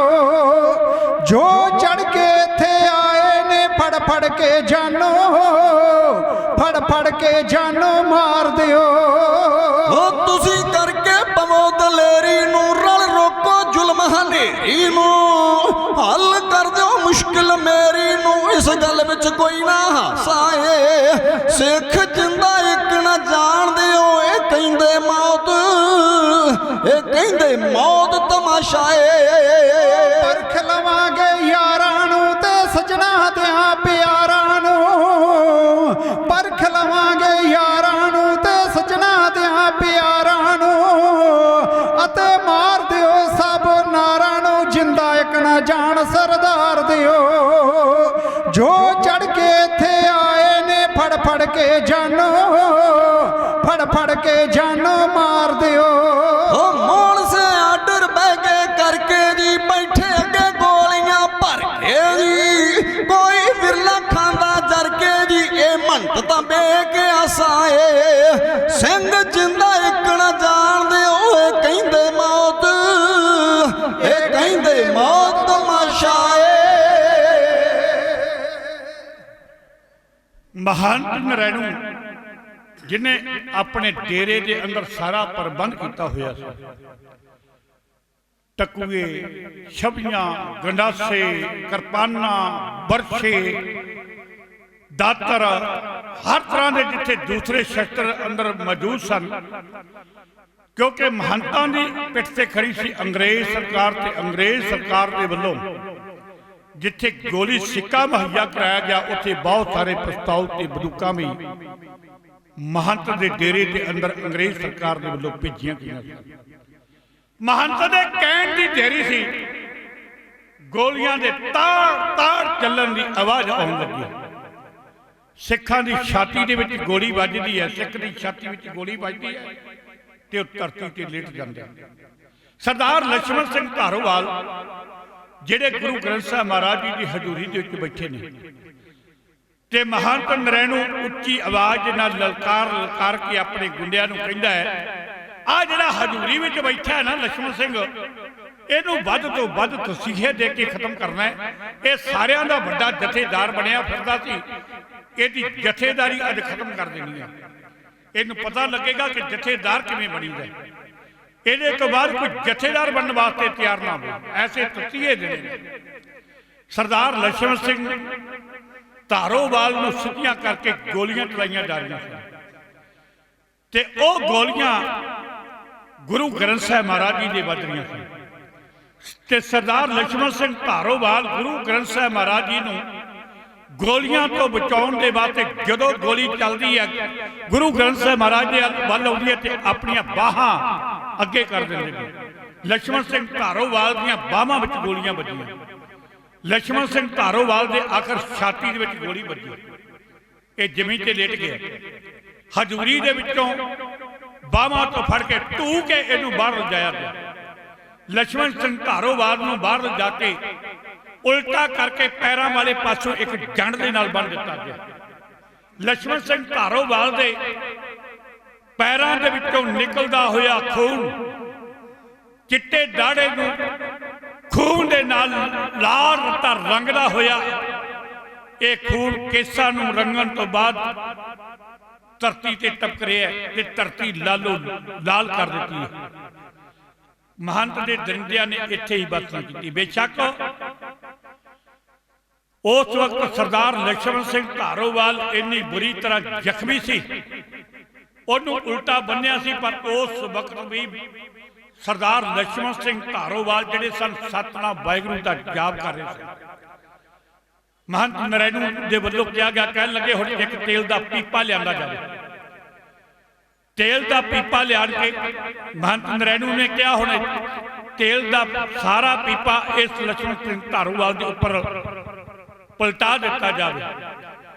ਤੇਲ ਦਾ ਪੀਪਾ ਲక్ష్మణ ਸਿੰਘ ਧਾਰੋਵਾਲ ਦੇ ਉੱਪਰ ਪਾਇਆ ਗਿਆ ਤੇ ਜਦੋਂ ਤੀਲੀ ਲਈ ਅੱਗ ਦਾ ਐਸਾ ਭੰਬੂਕਾ ਨਿਕਲਿਆ, ਲక్ష్మణ ਸਿੰਘ ਧਾਰੋਵਾਲ ਦੇ ਜਿਹੜੇ ਕੇਸ ਸਨ ਬੇਸ਼ੱਕ ਉਹ ਅਗਨ ਭੇਟ ਹੋ ਚੁੱਕੇ ਸਨ, ਦਾੜਾ ਅਗਨ ਭੇਟ ਹੋ ਚੁੱਕਿਆ ਸੀ, ਪਰ ਛਾਤੀ ਅਜੇ ਕੁਝ ਬਚੀ ਹੋਣ ਕਾਰਨ, ਸਵਾਸ ਚੱਲ ਰਹੇ ਹੋਣ ਕਾਰਨ ਬੇਸ਼ੱਕ ਇਹਨੇ ਤਸੀਹੇ ਦਿੱਤੇ ਜਾ ਰਹੇ ਸਨ। ਲక్ష్మణ ਸਿੰਘ ਧਾਰੋਵਾਲ ਅਜੇ ਵੀ ਸਤਨਾਮ ਵਾਹਿਗੁਰੂ ਦਾ ਸਿਮਰਨ ਕਰ ਰਿਹਾ ਸੀ। ਆਖਰਕਾਰ ਇਸ ਨਰੈਣੂ ਮਹੰਤ ਨੇ ਆਪਣੇ ਦਰਿੰਦਿਆਂ ਨੂੰ ਹੁਕਮ ਦਿੱਤਾ, ਚਾਹੇ ਸਿੱਖ ਮਰ ਚੁੱਕੇ ਨੇ ਤੇ ਚਾਹੇ ਸਿੱਖ ਜਿੰਦਾ ਨੇ, ਸਾਰਿਆਂ ਨੂੰ ਇਕੱਠੇ ਕਰਕੇ ਜਿਹੜੀਆਂ 50 ਮਣ ਲੱਕੜਾਂ ਇਹਨੇ ਇਕੱਠੀਆਂ ਕੀਤੀਆਂ ਹੋਈਆਂ ਸਨ, ਕਿਉਂਕਿ ਸਾਰਾ ਬੰਦੋਬਸਤ ਇਹਨੇ ਪਹਿਲਾਂ ਕੀਤਾ ਹੋਇਆ ਸੀ। ਕਹਿਣ ਲੱਗਾ ਇਹਨਾਂ 50 ਮਣ ਲੱਕੜਾਂ ਦੇ ਢੇਰ ਦੇ ਉੱਪਰ ਇਹਨਾਂ ਸਾਰੀਆਂ ਲਾਸ਼ਾਂ ਨੂੰ ਰੱਖ ਦਿੱਤਾ ਜਾਵੇ ਤੇ ਇਸ ਨੂੰ ਅੱਗ ਲਗਾ ਕੇ ਸਿੱਖਾਂ ਦਾ ਨਾਮੋ ਨਿਸ਼ਾਨ ਖਤਮ ਕਰ ਦਿੱਤਾ ਜਾਵੇ, ਇਹਨਾਂ ਦਾ ਮਲੀਆ ਮੇਟ ਕਰ ਦਿੱਤਾ ਜਾਵੇ। ਉਧਰ ਦੂਸਰੇ ਪਾਸੇ ਜਦੋਂ ਬਰਿਆਮ ਸਿੰਘ ਨੇ ਸਰਦਾਰ ਦਲੀਪ ਸਿੰਘ ਨੂੰ ਦੱਸਿਆ ਕਿ ਲక్ష్మణ ਸਿੰਘ ਧਾਰੋਵਾਲ ਦਾ ਜਿਹੜਾ ਜੱਥਾ ਹੈ ਮੇਰੇ ਰੋਕਣ ਤੇ ਰੁਕਿਆ ਨਹੀਂ, ਉਹ ਨਨਕਾਣਾ ਸਾਹਿਬ ਦੀ ਹਦੂਦ ਦੇ ਅੰਦਰ ਦਾਖਲ ਹੋ ਚੁੱਕੇ ਨੇ, ਤੇ ਜਦੋਂ ਗੋਲੀਆਂ ਚੱਲਦੀਆਂ ਦੀ ਆਵਾਜ਼ ਸੁਣੀ ਤੇ ਉਸ ਵਕਤ ਜੋ ਦਲੀਪ ਸਿੰਘ ਦੇ ਦਿਲ ਤੇ ਬੀਤਰੀ ਸੀ ਉਹ ਬਿਆਨ ਨਹੀਂ ਕੀਤਾ ਜਾ ਸਕਦਾ। ਕਿਉਂਕਿ ਜਿਸ ਵਕਤ ਸਰਦਾਰ ਕਰਤਾਰ ਸਿੰਘ ਝੱਬਰ ਨੂੰ ਰੋਕਣ ਵਾਸਤੇ ਦਲੀਪ ਸਿੰਘ ਗਿਆ ਸੀ ਤੇ ਕਰਤਾਰ ਸਿੰਘ ਝੱਬਰ ਨੇ ਉਸ ਵਕਤ ਕਿਹਾ ਸੀ ਕਿ ਮੈਂ ਤਾਂ ਖਾਲਸੇ ਪੰਥ ਦਾ ਹੁਕਮ ਮੰਨ ਕੇ, ਖਾਲਸੇ ਪੰਥ ਦੇ ਹੁਕਮ ਨੂੰ ਸਵੀਕਾਰ ਕਰਕੇ, ਤੁਹਾਡੀ ਗੱਲ ਸਵੀਕਾਰ ਕਰਕੇ ਰੁਕ ਜਾਵਾਂਗਾ, ਤੇ ਜੇ ਲక్ష్మణ ਸਿੰਘ ਧਾਰੋਵਾਲ ਨਾ ਰੁਕਿਆ, ਉਹ ਨਨਕਾਣਾ ਸਾਹਿਬ ਦੀ ਹਦੂਦ ਦੇ ਅੰਦਰ ਦਾਖਲ ਹੋ ਗਿਆ, ਉਹਦਾ ਨੁਕਸਾਨ ਹੋ ਗਿਆ, ਤੇ ਫਿਰ ਉਹਦਾ ਜ਼ਿੰਮੇਵਾਰ ਕੌਣ ਹੋਵੇਗਾ? ਤੇ ਉਸ ਵਕਤ ਸਰਦਾਰ ਦਲੀਪ ਸਿੰਘ ਨੇ ਛਾਤੀ ਤੇ ਹੱਥ ਮਾਰ ਕੇ ਆਖਿਆ ਸੀ ਕਿ ਲక్ష్మణ ਸਿੰਘ ਧਾਰੋਵਾਲ ਨੂੰ ਰੋਕਣ ਦੀ ਜ਼ਿੰਮੇਵਾਰੀ ਮੇਰੀ ਹੈ, ਮੈਨੂੰ ਜਿਸ ਵੀ ਤਰੀਕੇ ਦੇ ਨਾਲ ਰੋਕਣਾ ਪਿਆ ਮੈਂ ਉਹਨੂੰ ਹਰ ਤਰੀਕੇ ਨਨਕਾਣਾ ਸਾਹਿਬ ਦੀ ਹਦੂਦ ਦੇ ਅੰਦਰ ਦਾਖਲ ਨਹੀਂ ਹੋਵਾਂਗਾ। ਜੇ ਸਰਦਾਰ ਲక్ష్మణ ਸਿੰਘ ਧਾਰੋਵਾਲ ਦੇ ਜਥੇ ਦਾ ਕਿਸੇ ਤਰ੍ਹਾਂ ਦਾ ਕੋਈ ਨੁਕਸਾਨ ਹੁੰਦਾ ਤੇ ਉਹਦਾ ਮੈਂ ਜ਼ਿੰਮੇਵਾਰ ਹੋਵਾਂਗਾ। ਜ਼ਿੰਮੇਵਾਰੀ ਲੈ ਲੈਣੀ ਬੜੀ ਸੌਖੀ ਹੈ, ਪਰ ਨਿਭਾਉਣੀ ਬੜੀ ਔਖੀ ਹੋ ਜਾਂਦੀ ਹੈ।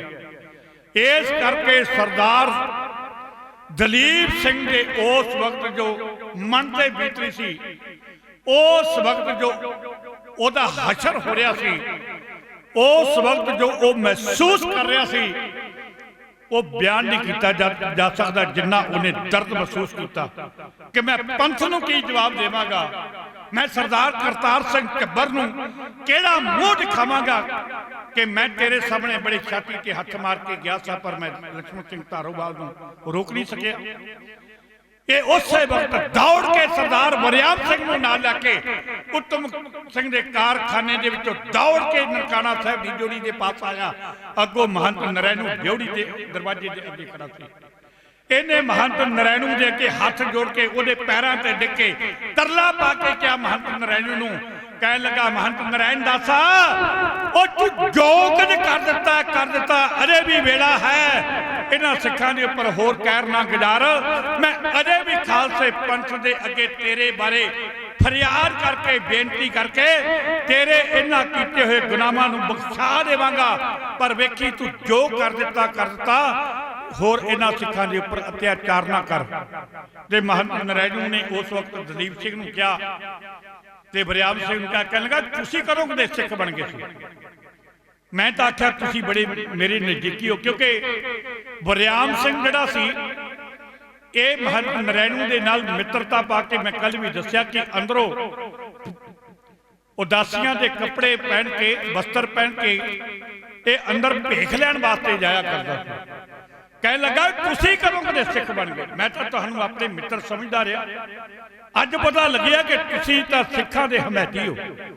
ਆਪਣੇ ਗੁੰਡਿਆਂ ਨੂੰ ਕਿਆ ਕਹਿਣ ਲੱਗਾ, ਬਚ ਕੇ ਨਹੀਂ ਜਾਣੇ ਚਾਹੀਦੇ, ਮਾਰੋ ਗੋਲੀਆਂ, ਇਹਨਾਂ ਨੂੰ ਦੂਜੇ ਸਿੱਖਾਂ ਦੀ ਤਰ੍ਹਾਂ ਧਰਤੀ ਤੇ ਵਿਛਾ ਦੇਵੋ। ਸਰਦਾਰ ਦਲੀਪ ਸਿੰਘ, ਸਰਦਾਰ ਵਰਿਆਮ ਸਿੰਘ ਨੂੰ ਵੀ ਗੋਲੀਆਂ ਮਾਰੀਆਂ ਗਈਆਂ। ਆਪਣੇ ਗੁੰਡਿਆਂ ਨੂੰ ਕਹਿਣ ਲੱਗਾ ਇਹਨਾਂ ਨੂੰ ਬਾਰ-ਬਾਰ ਪੱਠਿਆਂ ਦੇ ਵਿੱਚ ਸੁੱਟ ਦਿੱਤਾ ਜਾਵੇ, ਇਹਨਾਂ ਨੂੰ ਪੱਠਿਆਂ ਦੇ ਵਿੱਚ ਸੁੱਟ ਦਿੱਤਾ ਗਿਆ। ਉਧਰ ਮਹੰਤ ਨਰੈਣੂ ਦੇ ਇਸ ਕਾਲੇ ਕਾਰਨਾਮੇ ਦੀ ਅੱਗ ਦੀ ਤਰ੍ਹਾਂ ਸਾਰੀ ਇੱਕ ਖਬਰ ਫੈਲ ਗਈ। ਖਾਲਸੇ ਪੰਥ ਨੇ ਸਾਰੇ ਪਿੰਡਾਂ ਦੇ ਵਿੱਚ ਘੋੜੀਆਂ ਤੇ ਸਿੱਖਾਂ ਨੂੰ ਭੇਜਿਆ, ਘੋੜੀਆਂ ਲੜਾਈਆਂ ਗਈਆਂ, ਪਿੰਡਾਂ ਦੇ ਵਿੱਚ ਘੋੜੀਆਂ ਫੇਰੀਆਂ ਗਈਆਂ ਕਿ ਕਿਸੇ ਵੀ ਪਿੰਡ ਦੇ ਵਿੱਚ ਪੱਗ ਬੰਨ ਜਵਾਨ, ਪੱਗ ਬੰਨ ਆਦਮੀ, ਚਾਹੇ ਉਹ ਜਵਾਨ ਹੈ ਚਾਹੇ ਉਹ ਬਜ਼ੁਰਗ ਹੈ, ਜਿਹੜਾ ਪੱਗ ਬੰਨ ਹੈ, ਜਿਹੜਾ ਮੁਸ਼ਫਟ ਗੱਭਰੂ ਹੈ, ਬੱਚਿਆਂ ਨੂੰ ਛੱਡ ਕੇ ਕਿਸੇ ਵੀ ਪਿੰਡ ਦੇ ਵਿੱਚ ਪੱਗ ਬੰਨ ਵਿਅਕਤੀ ਨਹੀਂ ਰਹਿਣਾ ਚਾਹੀਦਾ। ਸਾਰੇ ਜਿੰਨੇ ਵੀ ਪੱਗ ਬੰਨ ਨੇ ਗੁਰੂ ਦੇ ਸਿੱਖ ਆਪਣੇ ਆਪ ਨੂੰ ਕਹਾਉਂਦੇ ਨੇ, ਸਾਰੇ ਨਨਕਾਣਾ ਸਾਹਿਬ ਵਾਲੇ ਪਾਸੇ ਵਹੀਰਾ ਕਰ ਦੇਵੋ ਤੇ ਅਸੀਂ ਮਹੰਤ ਨਰੈਣੂ ਦੇ ਪਾਸੋਂ ਜਿਹੜਾ ਹੈ ਇਹ ਗੁਰਦੁਆਰਾ ਆਜ਼ਾਦ ਕਰਵਾ ਕੇ ਰਹਿਣਾ। ਔਰ ਇਤਿਹਾਸਕਾਰ ਲਿਖਦੇ ਨੇ ਕਿ ਲਗਭਗ 25,000 ਦਾ ਇਕੱਠ ਸੀ। ਭਾਵੇਂ ਉਸ ਵਕਤ ਅੰਗਰੇਜ਼ ਸਰਕਾਰ ਦੇ ਵੱਲੋਂ ਬੜੇ ਜਗ੍ਹਾ ਤੇ ਥਾਂ ਤੇ ਮਿੰਟੋ ਮਿੰਟੀ ਨਾਕੇ ਲਗਾ ਦਿੱਤੇ ਗਏ। ਜਿਵੇਂ 1984 ਦੇ ਵਿੱਚ ਇਸ ਦੇਸ਼ ਦੀ ਪ੍ਰਧਾਨ ਮੰਤਰੀ ਇੰਦਰਾ ਗਾਂਧੀ ਨੇ ਜਦੋਂ ਬਲੂ ਸਟਾਰ ਕੀਤਾ, ਹਰਮੰਦਰ ਸਾਹਿਬ ਦੇ ਉੱਪਰ ਹਮਲਾ ਕੀਤਾ ਤੇ ਕਰਫਿਊ ਲਗਾ ਦਿੱਤਾ ਤੇ ਸਿੱਖਾਂ ਨੂੰ ਜਿਹੜੀ ਜਗ੍ਹਾ ਤੇ ਹੈਗੇ ਸੀ ਉੱਥੇ ਰੋਕ ਦਿੱਤਾ ਗਿਆ। ਉਸ ਵਕਤ ਵੀ ਅੰਗਰੇਜ਼ ਸਰਕਾਰ ਦੇ ਵੱਲੋਂ ਨਨਕਾਣਾ ਸਾਹਿਬ ਨੂੰ ਆਉਣ ਵਾਲੇ ਸਾਰੇ ਰਸਤਿਆਂ ਦੇ ਉੱਪਰ ਬੜੇ ਸਖਤ ਨਾਕੇ ਲਗਾ ਦਿੱਤੇ ਗਏ ਕਿ ਸਿੱਖ ਨਨਕਾਣਾ ਸਾਹਿਬ ਪਹੁੰਚ ਨਾ ਸਕਣ। ਪਰ ਸਿੱਖਾਂ ਨੇ ਉਹਨਾਂ ਨਾਕਿਆਂ ਦੀ ਪਰਵਾਹ ਨਾ ਕੀਤੀ, ਮੌਤ ਨੂੰ ਮਖੌਲਾ ਕਰਦੇ ਹੋਏ ਗੁਰੂ ਦੇ ਸਿੱਖ ਨਨਕਾਣਾ ਸਾਹਿਬ ਵੱਲ ਨੂੰ ਆ ਰਹੇ ਸਨ। ਅੰਗਰੇਜ਼ ਗੋਲੀ ਦਾ ਡਰਾਵਾ ਦਿੰਦਾ ਤੇ ਸਿੱਖ ਆਪਣੀਆਂ ਛਾਤੀਆਂ ਤਾਣ ਕੇ ਆਪਣੇ ਕਮੀਜ਼ਾਂ ਦੇ ਬਟਨ ਤੋੜ ਕੇ ਕਹਿੰਦੇ ਸਨ, ਮਾਰ ਸਾਡੀ ਛਾਤੀ ਵਿੱਚ ਗੋਲੀ, ਤੂੰ ਦੇਰੀ ਕਿਸ ਗੱਲ ਦੀ ਕਰ ਰਿਹਾ? ਅਸੀਂ ਨਨਕਾਣਾ ਸਾਹਿਬ ਜਾ ਕੇ ਰਵਾਂਗੇ, ਵਾਪਸ ਮੁੜਨ ਦੇ ਨਾਲੋਂ ਅਸੀਂ ਸ਼ਹੀਦ ਹੋਣਾ ਪਸੰਦ ਕਰਾਂਗੇ। ਜਾਂ ਤਾਂ ਸਾਡੀ ਛਾਤੀ ਵਿੱਚ ਗੋਲੀਆਂ ਮਾਰ ਕੇ ਸ਼ਹੀਦ ਕਰ ਦੇ, ਨਹੀਂ ਅਸੀਂ ਨਨਕਾਣਾ ਸਾਹਿਬ ਜਾ ਕੇ ਰਵਾਂਗੇ।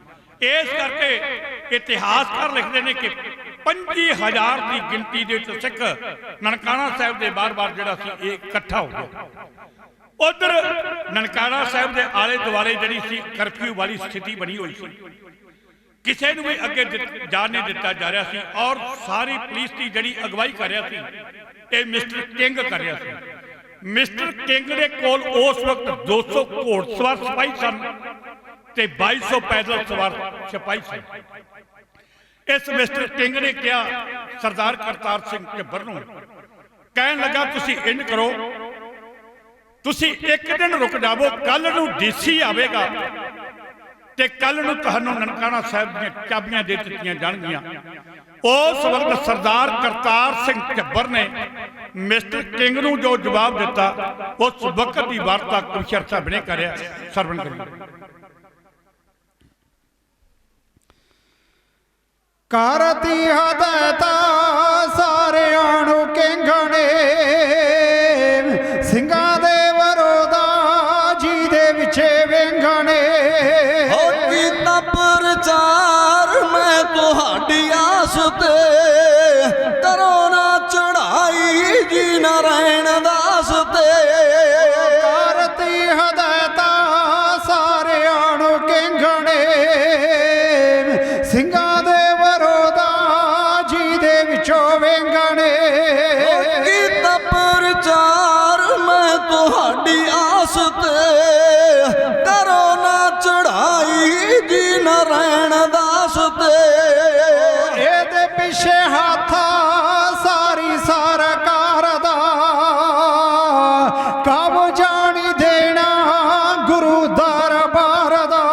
ਉਹਦੀ ਚੜੀ ਰਹੇ ਗੁੱਡੀ ਸਾਧ ਦੀ ਆਕਾਸ਼ ਤੇ, ਕਰੋ ਨਾ ਚੜਾਈ ਜੀ ਨਾਰਾਇਣ ਦਾਸ ਤੇ। ਥਾਂ ਉੱਤੇ ਲਾਏ ਕਈ ਮੋਰਚੇ, ਗੁਰੂ ਕਾਰ ਹੁੰਦਾ ਹੈ ਸਮੁੱਚੇ ਤੌਰ ਤੇ। ਉਹ ਮਾਰ ਦਿੱਤੀ ਮੱਤ ਜੀ ਕੜਾ ਦੇ ਜਾਸ ਤੇ, ਕਰੋ ਨਾ ਚੜਾਈ ਜੀ ਨਾਰਾਇਣ ਦਾਸ ਤੇ।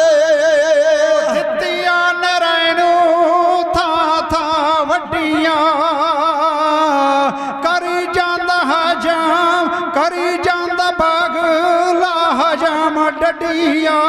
ਓ ਮੇਰੇ ਕੋਲ ਉਤੋਂ ਆਈ ਅਰਦਾਸ ਤੇ, ਕਰੋ ਨਾ ਚੜਾਈ ਜੀ ਨਾਰਾਇਣ ਦਾਸ ਤੇ। ਹੱਥਾਂ ਹੇਠ ਰੱਖੋ ਦਾ ਜਗੀਰਦਾਰਾਂ ਨੂੰ, ਖਾਈ ਜਾਂਦਾ ਮਾਰਾ ਮਾਰ ਕੇ ਉਹ ਮਾਰਾਂ ਨੂੰ। ਓ ਚਾ ਅੰਡ ਖਾਂਦਾ ਅੰਗਰੇਜ਼ ਨਾਸ ਤੇ, ਜਾ ਅੰਡ ਖਾਂਦਾ ਅੰਗਰੇਜ਼ ਨਾਸ਼ ਤੇ, ਕਰੋ ਨਾ ਚੜਾਈ ਜੀ ਨਾਰਾਇਣ ਦਾਸ ਤੇ। ਲਾਈ ਜਾਂਦਾ ਵੱਟਾ ਸਣਤਾਂ ਦੇ ਭੇਸ ਨੂੰ, ਦਿਨੇ ਰਾਤ ਮੰਨੇ ਸਿਵਾ ਜੀ ਗਣੇਸ਼ ਨੂੰ। ਹੋ ਗਿਆ ਵਜੂਦੋਂ ਬਾਰ ਹੀ ਲਿਬਾਸ ਤੇ, ਹੋ ਗਿਆ ਵਜੂਦੋਂ ਜੀ ਬਾਰ, ਹੋ ਗਿਆ ਵਜੂਦੋਂ ਬਾਰ ਜੀ ਲਿਬਾਸ ਤੇ, ਕਰੋ ਨਾ ਚੜਾਈ ਜੀ ਨਾਰਾਇਣ ਦਾਸ ਤੇ। ਰੱਖ ਲੈਣ ਜਾਜਾ ਕਿੰਨੇ ਹਥਿਆਰ ਜੀ, ਕਰੇ ਨਾ ਚਲਾਣਾ ਇਹਦਾ ਸਰਕਾਰ ਜੀ। ਉਹ ਬੋਲਦਾ ਜ਼ੁਬਾਨ ਵਿੱਚੋਂ ਝੂਠ ਜਾਸ ਤੇ, ਕਰੋ ਨਾ ਚੜਾਈ ਜੀ ਨਾਰਾਇਣ ਦਾਸ ਤੇ। ਮੇਲਾ ਕੀ ਨਾਰਾਇਣੂ ਨੂੰ ਹੈ ਸੀ ਚੁੱਕਣਾ, ਸਮਾਂ ਹੈ ਸ਼ਹੀਦੀ ਆਦਾ ਨੇੜੇ ਢੁੱਕਣਾ। ਉਹ ਸਿੰਘਾਂ ਨੂੰ ਸਿਮਾਣ ਆਪਣੇ ਇਤਿਹਾਸ ਤੇ ਜੀ, ਆਪਣੇ ਇਤਿਹਾਸ ਤੇ, ਕਰੋ ਨਾ ਚੜਾਈ ਜੀ ਨਾਰਾਇਣ ਦਾਸ ਤੇ। ਹੁਣ ਸਿੰਘਾ ਹੋਣਾ ਕਰ ਲਈ ਸਲਾਹ ਵੱਖਰੀ, ਸ਼ੇਰ ਦਾ ਮੁਕਾਬਲਾ ਕਰੇ ਨਾ ਬੱਕਰੀ। ਓ ਲਾ ਦੇਣੀ ਗੁੱਡੀ ਸਾਧ ਦੀ ਆਕਾਸ਼ ਤੇ, ਓ ਲਾ ਦੇਣੀ ਗੁੱਡੀ ਸਾਧ ਦੀ ਆਕਾਸ਼ ਤੇ, ਕਰੋ ਨਾ ਚੜਾਈ ਜੀ ਨਾਰਾਇਣ ਦਾਸ ਤੇ। ਇੱਕ ਪਾਸੇ ਮਿਸਟਰ ਕਿੰਗ ਕਹਿ ਰਿਹਾ ਸੀ ਕਿ ਤੁਸੀਂ ਨਾਰਾਇਣ ਦਾਸ ਦੇ ਉੱਪਰ ਇਸ ਤਰੀਕੇ ਦੇ ਨਾਲ ਚੜ੍ਹਾਈ ਨਾ ਕਰੋ, ਕਿਉਂਕਿ ਜਿਸ ਵਕਤ ਵੱਖ-ਵੱਖ ਪਿੰਡਾਂ ਦੇ ਵਿੱਚ ਘੋੜੀ ਫੇਰੀ ਗਈ, ਉਸ ਵਕਤ ਇਹ ਉਚੇਚੇ ਤੌਰ ਤੇ ਸਿੱਖਾਂ ਨੂੰ ਕਿਹਾ ਸੀ ਕਿ ਤੁਸੀਂ ਸਾਰਿਆਂ ਨੇ, ਜਿੰਨੇ ਵੀ ਪੱਗ ਬੰਨ ਪਿੰਡ ਦੇ ਵਿੱਚ ਸਿੱਖ ਨੇ, ਸਾਰਿਆਂ ਨੇ ਨਨਕਾਣਾ ਸਾਹਿਬ ਪਹੁੰਚਣਾ, ਪਰ ਇਸ ਵਾਰ ਖਾਲੀ ਹੱਥੀਂ ਨਹੀਂ ਪਹੁੰਚਣਾ। ਘਰ ਵਿੱਚ ਜੋ ਵੀ ਸ਼ਸਤਰ ਹੈ, ਜਿਹਦੇ ਹੱਥ ਵਿੱਚ ਤੇਗ ਆਉਂਦੀ ਉਹ ਤੇਗ ਲੈ ਕੇ ਆਵੇ, ਜਿਹਦੇ ਹੱਥ ਵਿੱਚ ਨੇਜਾ ਆਉਂਦਾ ਉਹ ਨੇਜਾ ਲੈ ਕੇ ਆਏ, ਜਿਹਦੇ ਕੋਲੇ ਬਰਛੀ ਹੈ ਉਹ ਬਰਛੀ ਲੈ ਕੇ ਆਏ, ਕੋਈ ਛਵੀ ਲੈ ਕੇ ਆਵੇ, ਕੋਈ ਗੰਡਾਸਾ ਲੈ ਕੇ ਆਵੇ, ਜਿਹਦੇ ਕੋਲੇ ਬੰਦੂਕ ਹੈ ਉਹ ਆਪਣੀ ਬੰਦੂਕ ਲੈ ਕੇ ਆਵੇ। ਆਪੋ ਆਪਣੇ ਹਥਿਆਰਾਂ ਦੇ ਨਾਲ ਆਉਣਾ। ਹੁਣ ਸ਼ਾਂਤਮਈ ਰਹਿੰਦੇ ਆ, ਆਪਣੀਆਂ ਸ਼ਹਾਦਤਾਂ ਦੇ ਕੇ ਗੁਰਦੁਆਰਾ ਨਨਕਾਣਾ ਸਾਹਿਬ ਨੂੰ ਆਜ਼ਾਦ ਨਹੀਂ ਕਰਾਉਣਾ। ਅਸੀਂ ਅਜਾਈ ਪਹਿਲਾਂ ਸ਼ਹਾਦਤਾਂ ਦੇ ਚੁੱਕੇ ਹਾਂ, ਹੁਣ ਅਸੀਂ ਆਪਣੇ ਸ਼ਸਤਰ ਦੇ ਜ਼ੋਰ ਤੇ ਨਨਕਾਣਾ ਸਾਹਿਬ ਨੂੰ ਆਜ਼ਾਦ ਕਰਾਵਾਂਗੇ। 2200 ਸਿਪਾਹੀ 200 ਘੋੜਸਵਾਰ ਲੈ ਕੇ ਮਿਸਟਰ ਕਿੰਗ ਰਸਤਾ ਰੋਕ ਕੇ ਖਲੋਤਾ ਹੈ ਸਰਦਾਰ ਕਰਤਾਰ ਸਿੰਘ ਧੰਬਰ ਦਾ। ਕਹਿਣ ਲੱਗਾ ਵੀ ਤੁਸੀਂ ਅੱਗੇ ਵਧਣ ਦੀ ਕੋਸ਼ਿਸ਼ ਨਾ ਕਰੋ। ਆਹ ਵੇਖੋ, ਆ ਜਿੰਨੀਆਂ ਮਸ਼ੀਨ ਗੰਨਾਂ ਬੀੜੀਆਂ ਗਈਆਂ ਨੇ, ਮੇਰੇ ਇੱਕ ਇਸ਼ਾਰੇ ਦੇ ਨਾਲ ਜਦੋਂ ਇਹਨਾਂ ਨੇ ਤੁਹਾਡੇ ਤੇ ਗੋਲੀਬਾਰੀ ਸ਼ੁਰੂ ਕੀਤੀ ਤੇ ਕੁਝ ਮਿੰਟਾਂ ਦੇ ਅੰਦਰ ਤੁਹਾਡਾ ਖਾਤਮਾ ਕਰ ਦਿੱਤਾ ਜਾਵੇਗਾ। ਇਸ ਕਰਕੇ ਮੇਰੀ ਰਾਏ ਹੈ, ਐਵੇਂ ਅਜਾਈ ਜਾਨਾਂ ਗਵਾਉਣ ਦਾ ਕੋਈ ਫਾਇਦਾ ਨਹੀਂ। ਸਰਦਾਰ ਲక్ష్మణ ਸਿੰਘ ਧਾਰੋਵਾਲ ਨੇ ਕਿਹਾ, ਮਿਸਟਰ ਕਿੰਗ ਮਾਫ ਕਰਨਾ, ਸਰਦਾਰ ਕਰਤਾਰ ਸਿੰਘ ਝੱਬਰ ਨੇ ਆਖਿਆ, ਮਿਸਟਰ ਕਿੰਗ ਅਸੀਂ ਚੱਲੇ ਹੀ ਸ਼ਹਾਦਤਾਂ ਦੇਣ ਵਾਸਤੇ ਆ। ਅਸੀਂ ਜੰਮੇ ਹੀ ਸਿੱਖ, ਜੰਮਿਆ ਹੀ ਸ਼ਹਾਦਤਾਂ ਦੇਣ ਵਾਸਤੇ। ਸਿੱਖ ਦੀ ਜ਼ਿੰਦਗੀ ਅਸਲ ਵਿੱਚ ਉਸ ਦੀ ਮੌਤ ਤੋਂ ਬਾਅਦ ਸ਼ੁਰੂ ਹੋਇਆ ਕਰਦੀ ਹੈ, ਉਸ ਦੀ ਸ਼ਹਾਦਤ ਤੋਂ ਬਾਅਦ ਸ਼ੁਰੂ ਹੋਇਆ ਕਰਦੀ ਹੈ। ਸਿੱਖ ਬਣਦਾ ਹੀ ਉਦੋਂ ਪਹਿਲਾਂ ਆਪਣਾ ਸੀਸ ਗੁਰੂ ਨੂੰ ਅਰਪਣ ਕਰਦਾ ਹੈ। ਇਸ ਕਰਕੇ ਸਾਡੇ ਤਾਂ ਸਿਰ ਪਹਿਲਾਂ ਹੀ ਗੁਰੂ ਨੂੰ ਅਰਪਣ ਨੇ, ਜਦੋਂ ਅਸੀਂ ਅੰਮ੍ਰਿਤ ਪਾਨ ਕੀਤਾ। ਜੇ ਗੁਰੂ ਦੀ ਅਮਾਨਤ ਹੈ ਤੇ ਜੇ ਗੁਰੂ ਦੇ ਲੇਖੇ ਵਿੱਚ ਲੱਗ ਜਾਣਗੇ, ਫਿਰ ਕਾਹਦਾ ਸ਼ਿਕਵਾ ਤੇ ਕਾਹਦਾ ਗਿਲਾ। ਅਸੀਂ ਤਾਂ ਚੱਲੇ ਹੀ, ਇਸ ਕਰਕੇ ਅਸੀਂ ਵਾਪਸ ਨਹੀਂ ਜਾਵਾਂਗੇ। ਤੇ ਸਰਦਾਰ ਕਰਤਾਰ ਸਿੰਘ ਝੱਬਰ ਨੇ ਮਿਸਟਰ ਕਿੰਗ ਨੂੰ ਕਿਹਾ, ਕਹਿਣ ਲੱਗਾ, ਤੂੰ ਤਾਂ ਇਹ ਗੱਲ ਕਹਿਣਾ, ਮੇਰੇ ਇੱਕ ਇਸ਼ਾਰੇ ਦੇ ਨਾਲ ਇਹ ਮਸ਼ੀਨ ਗੰਨਾਂ ਚੱਲੀਆਂ ਤੇ ਮਿੰਟਾਂ ਸਕਿੰਟਾਂ ਦੇ ਸਾਨੂੰ ਸਿੱਖਾਂ ਨੂੰ ਮੌਤ ਦੇ ਘਾਟ ਉਤਾਰ ਦੇਵੇਂਗਾ। ਜੇ ਮੈਂ ਇੱਕ ਇਸ਼ਾਰਾ ਕਰ ਦਿੱਤਾ ਨਾ ਤਾਂ ਤੇਰੇ ਸਿਪਾਹੀ ਮਸ਼ੀਨ ਗੰਨਾਂ ਛੱਡ ਕੇ ਵੇਖੀ ਪਿਛਾਣੋਂ ਦੌੜਦੇ, ਇਹ ਮਸ਼ੀਨ ਗੰਨਾਂ ਤੇ ਵੀ ਅਸੀਂ ਕਬਜ਼ਾ ਕਰ ਲੈਣਾ। ਤੇ ਇਹ ਮਸ਼ੀਨ ਗੰਨਾਂ ਜਿਹੜੀਆਂ ਇਹ ਤੇਰੇ ਤੇ ਮਹੰਤ ਨਰੈਣੂ ਦੇ ਗੁੰਡਿਆਂ ਤੇ ਵਰਤੀਆਂ ਜਾਣੀਆਂ ਨੇ।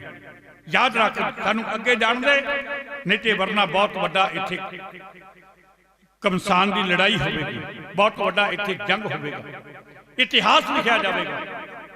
ਮਿਸਟਰ ਕਿੰਗ ਜਿਹੜਾ ਸੀ ਢਿੱਲਾ ਪੈ ਗਿਆ, ਸਿੰਘਾਂ ਦੇ ਜੋਸ਼ ਦੇ ਅੱਗੇ ਜ਼ਿਆਦਾ ਚਿਰ ਅੜ ਨਾ ਸਕਿਆ। ਕਹਿਣ ਲੱਗਾ, ਠੀਕ ਹੈ, ਮੈਨੂੰ ਕੁਝ ਮਿੰਟ, ਕੁਝ ਸਮਾਂ ਦਿੱਤਾ ਜਾਵੇ। ਉਹਨੇ ਸਮੇਂ ਦੇ ਵਿੱਚ ਹੀ ਮਿਸਟਰ ਕਿੰਗ ਨੇ ਮਹੰਤ ਨਰੈਣੂ ਦੇ ਜਿਹੜੇ ਗੁੰਡੇ ਸੀ, ਉਹਨਾਂ ਗੁੰਡਿਆਂ ਨੂੰ ਸੁਰੱਖਿਆ ਜਿਹੜਾ ਸੀ ਨਨਕਾਣਾ ਸਾਹਿਬ ਦੇ ਬਾਹਰ ਕੱਢ ਕੇ ਕਿਸੇ ਹੋਰ ਜਗ੍ਹਾ ਤੇ ਪਹੁੰਚਾ ਦਿੱਤਾ। ਨਨਕਾਣਾ ਸਾਹਿਬ ਦੀਆਂ ਚਾਬੀਆਂ ਸਿੱਖਾਂ ਨੂੰ ਦੇ ਦਿੱਤੀਆਂ ਗਈਆਂ।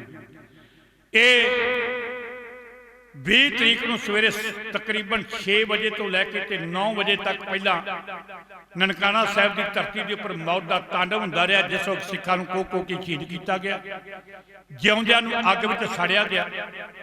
ਉਸ ਤੋਂ ਬਾਅਦ ਇਹਨਾਂ ਲਾਸ਼ਾਂ ਨੂੰ ਖੁਰਦ-ਬੁਰਦ ਕਰਨ ਵਾਸਤੇ 20 ਤਰੀਕ ਦਾ ਸਾਰਾ ਦਿਨ ਮਹੰਤ ਦੇ ਗੁੰਡਿਆਂ ਦੇ ਵੱਲੋਂ ਲੰਘਾਇਆ ਗਿਆ।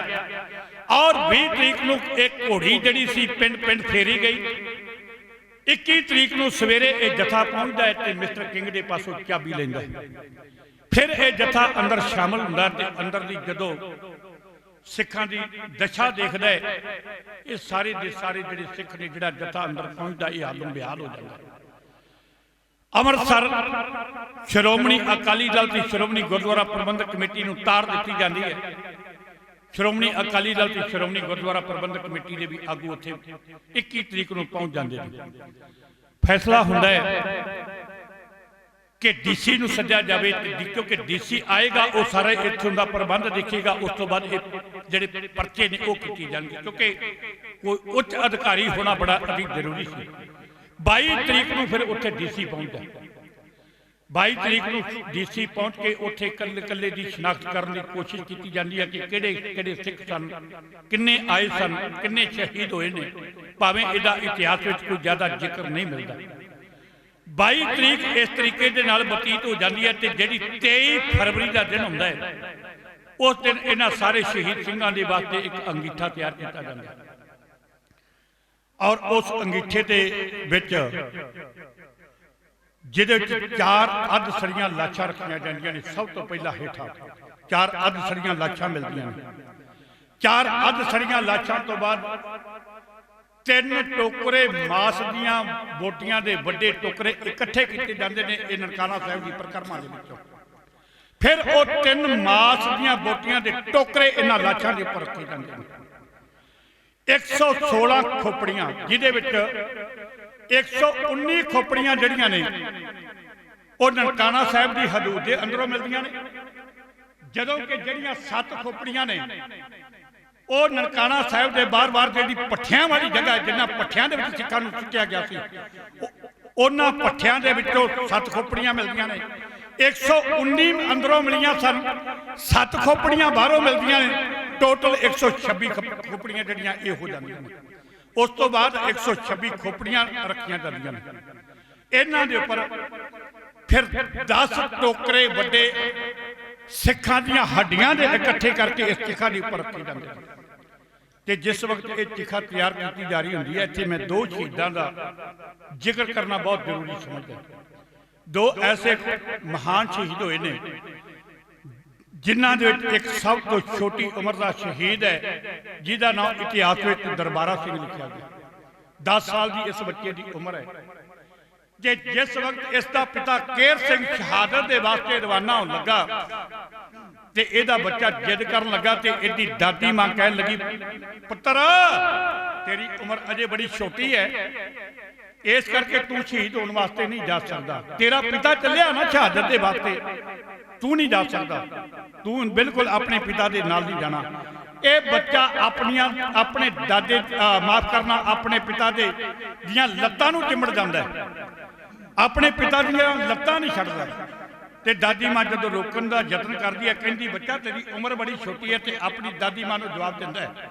आंदा दादी मां तू मैनूं रोजाना साहिबजादा बाबा जोरावर सिंह ते बाबा फतेह सिंह की साखी सुणाउणी हुंदी है कि वो 7 साल ते 9 साल की उम्र के शहीद होए सन ते मेरी तो फिर भी उम्र 10 साल है मैं उन्हां तो 3 साल वड्डा है इस करके मैं भी शहीदां दे इतिहास विच अपना नाम लिखाउणा चाहुंदा है मैं अपने पिता के नाल ननकाना साहब की धरती से शहीद होवांगा और जिस वक्त ननकाना साहब के अंदर साका वापरिया सिखां के उपर गोलियां चलाइयां जा रही सन किसी सिख ने इस बच्चे का कोई नुकसान ना होवे अलमारी का दरवाजा खोल के इस बच्चे को उस अलमारी के विच बंद कर दिता गया ते जदों दूसरे सिखां नूं शहीद किया गया अंदर बच्चे नूं पता लग्या कि सिखां नूं इकट्ठे करके उन्हां नूं अगन भेंट किया जा रहा है महंत नरैणू के गुंडियां दे वल्लों जिंदा उन्हां नूं चिता दे विच जलाया जा रहा है ते उस वक्त जोर जोर की इस ने अलमारी खड़का के उच्ची आवाज के नाल कहना शुरू कर किया सी कहन लगा मैनू अलमारी दे विच क्यों डकिया जे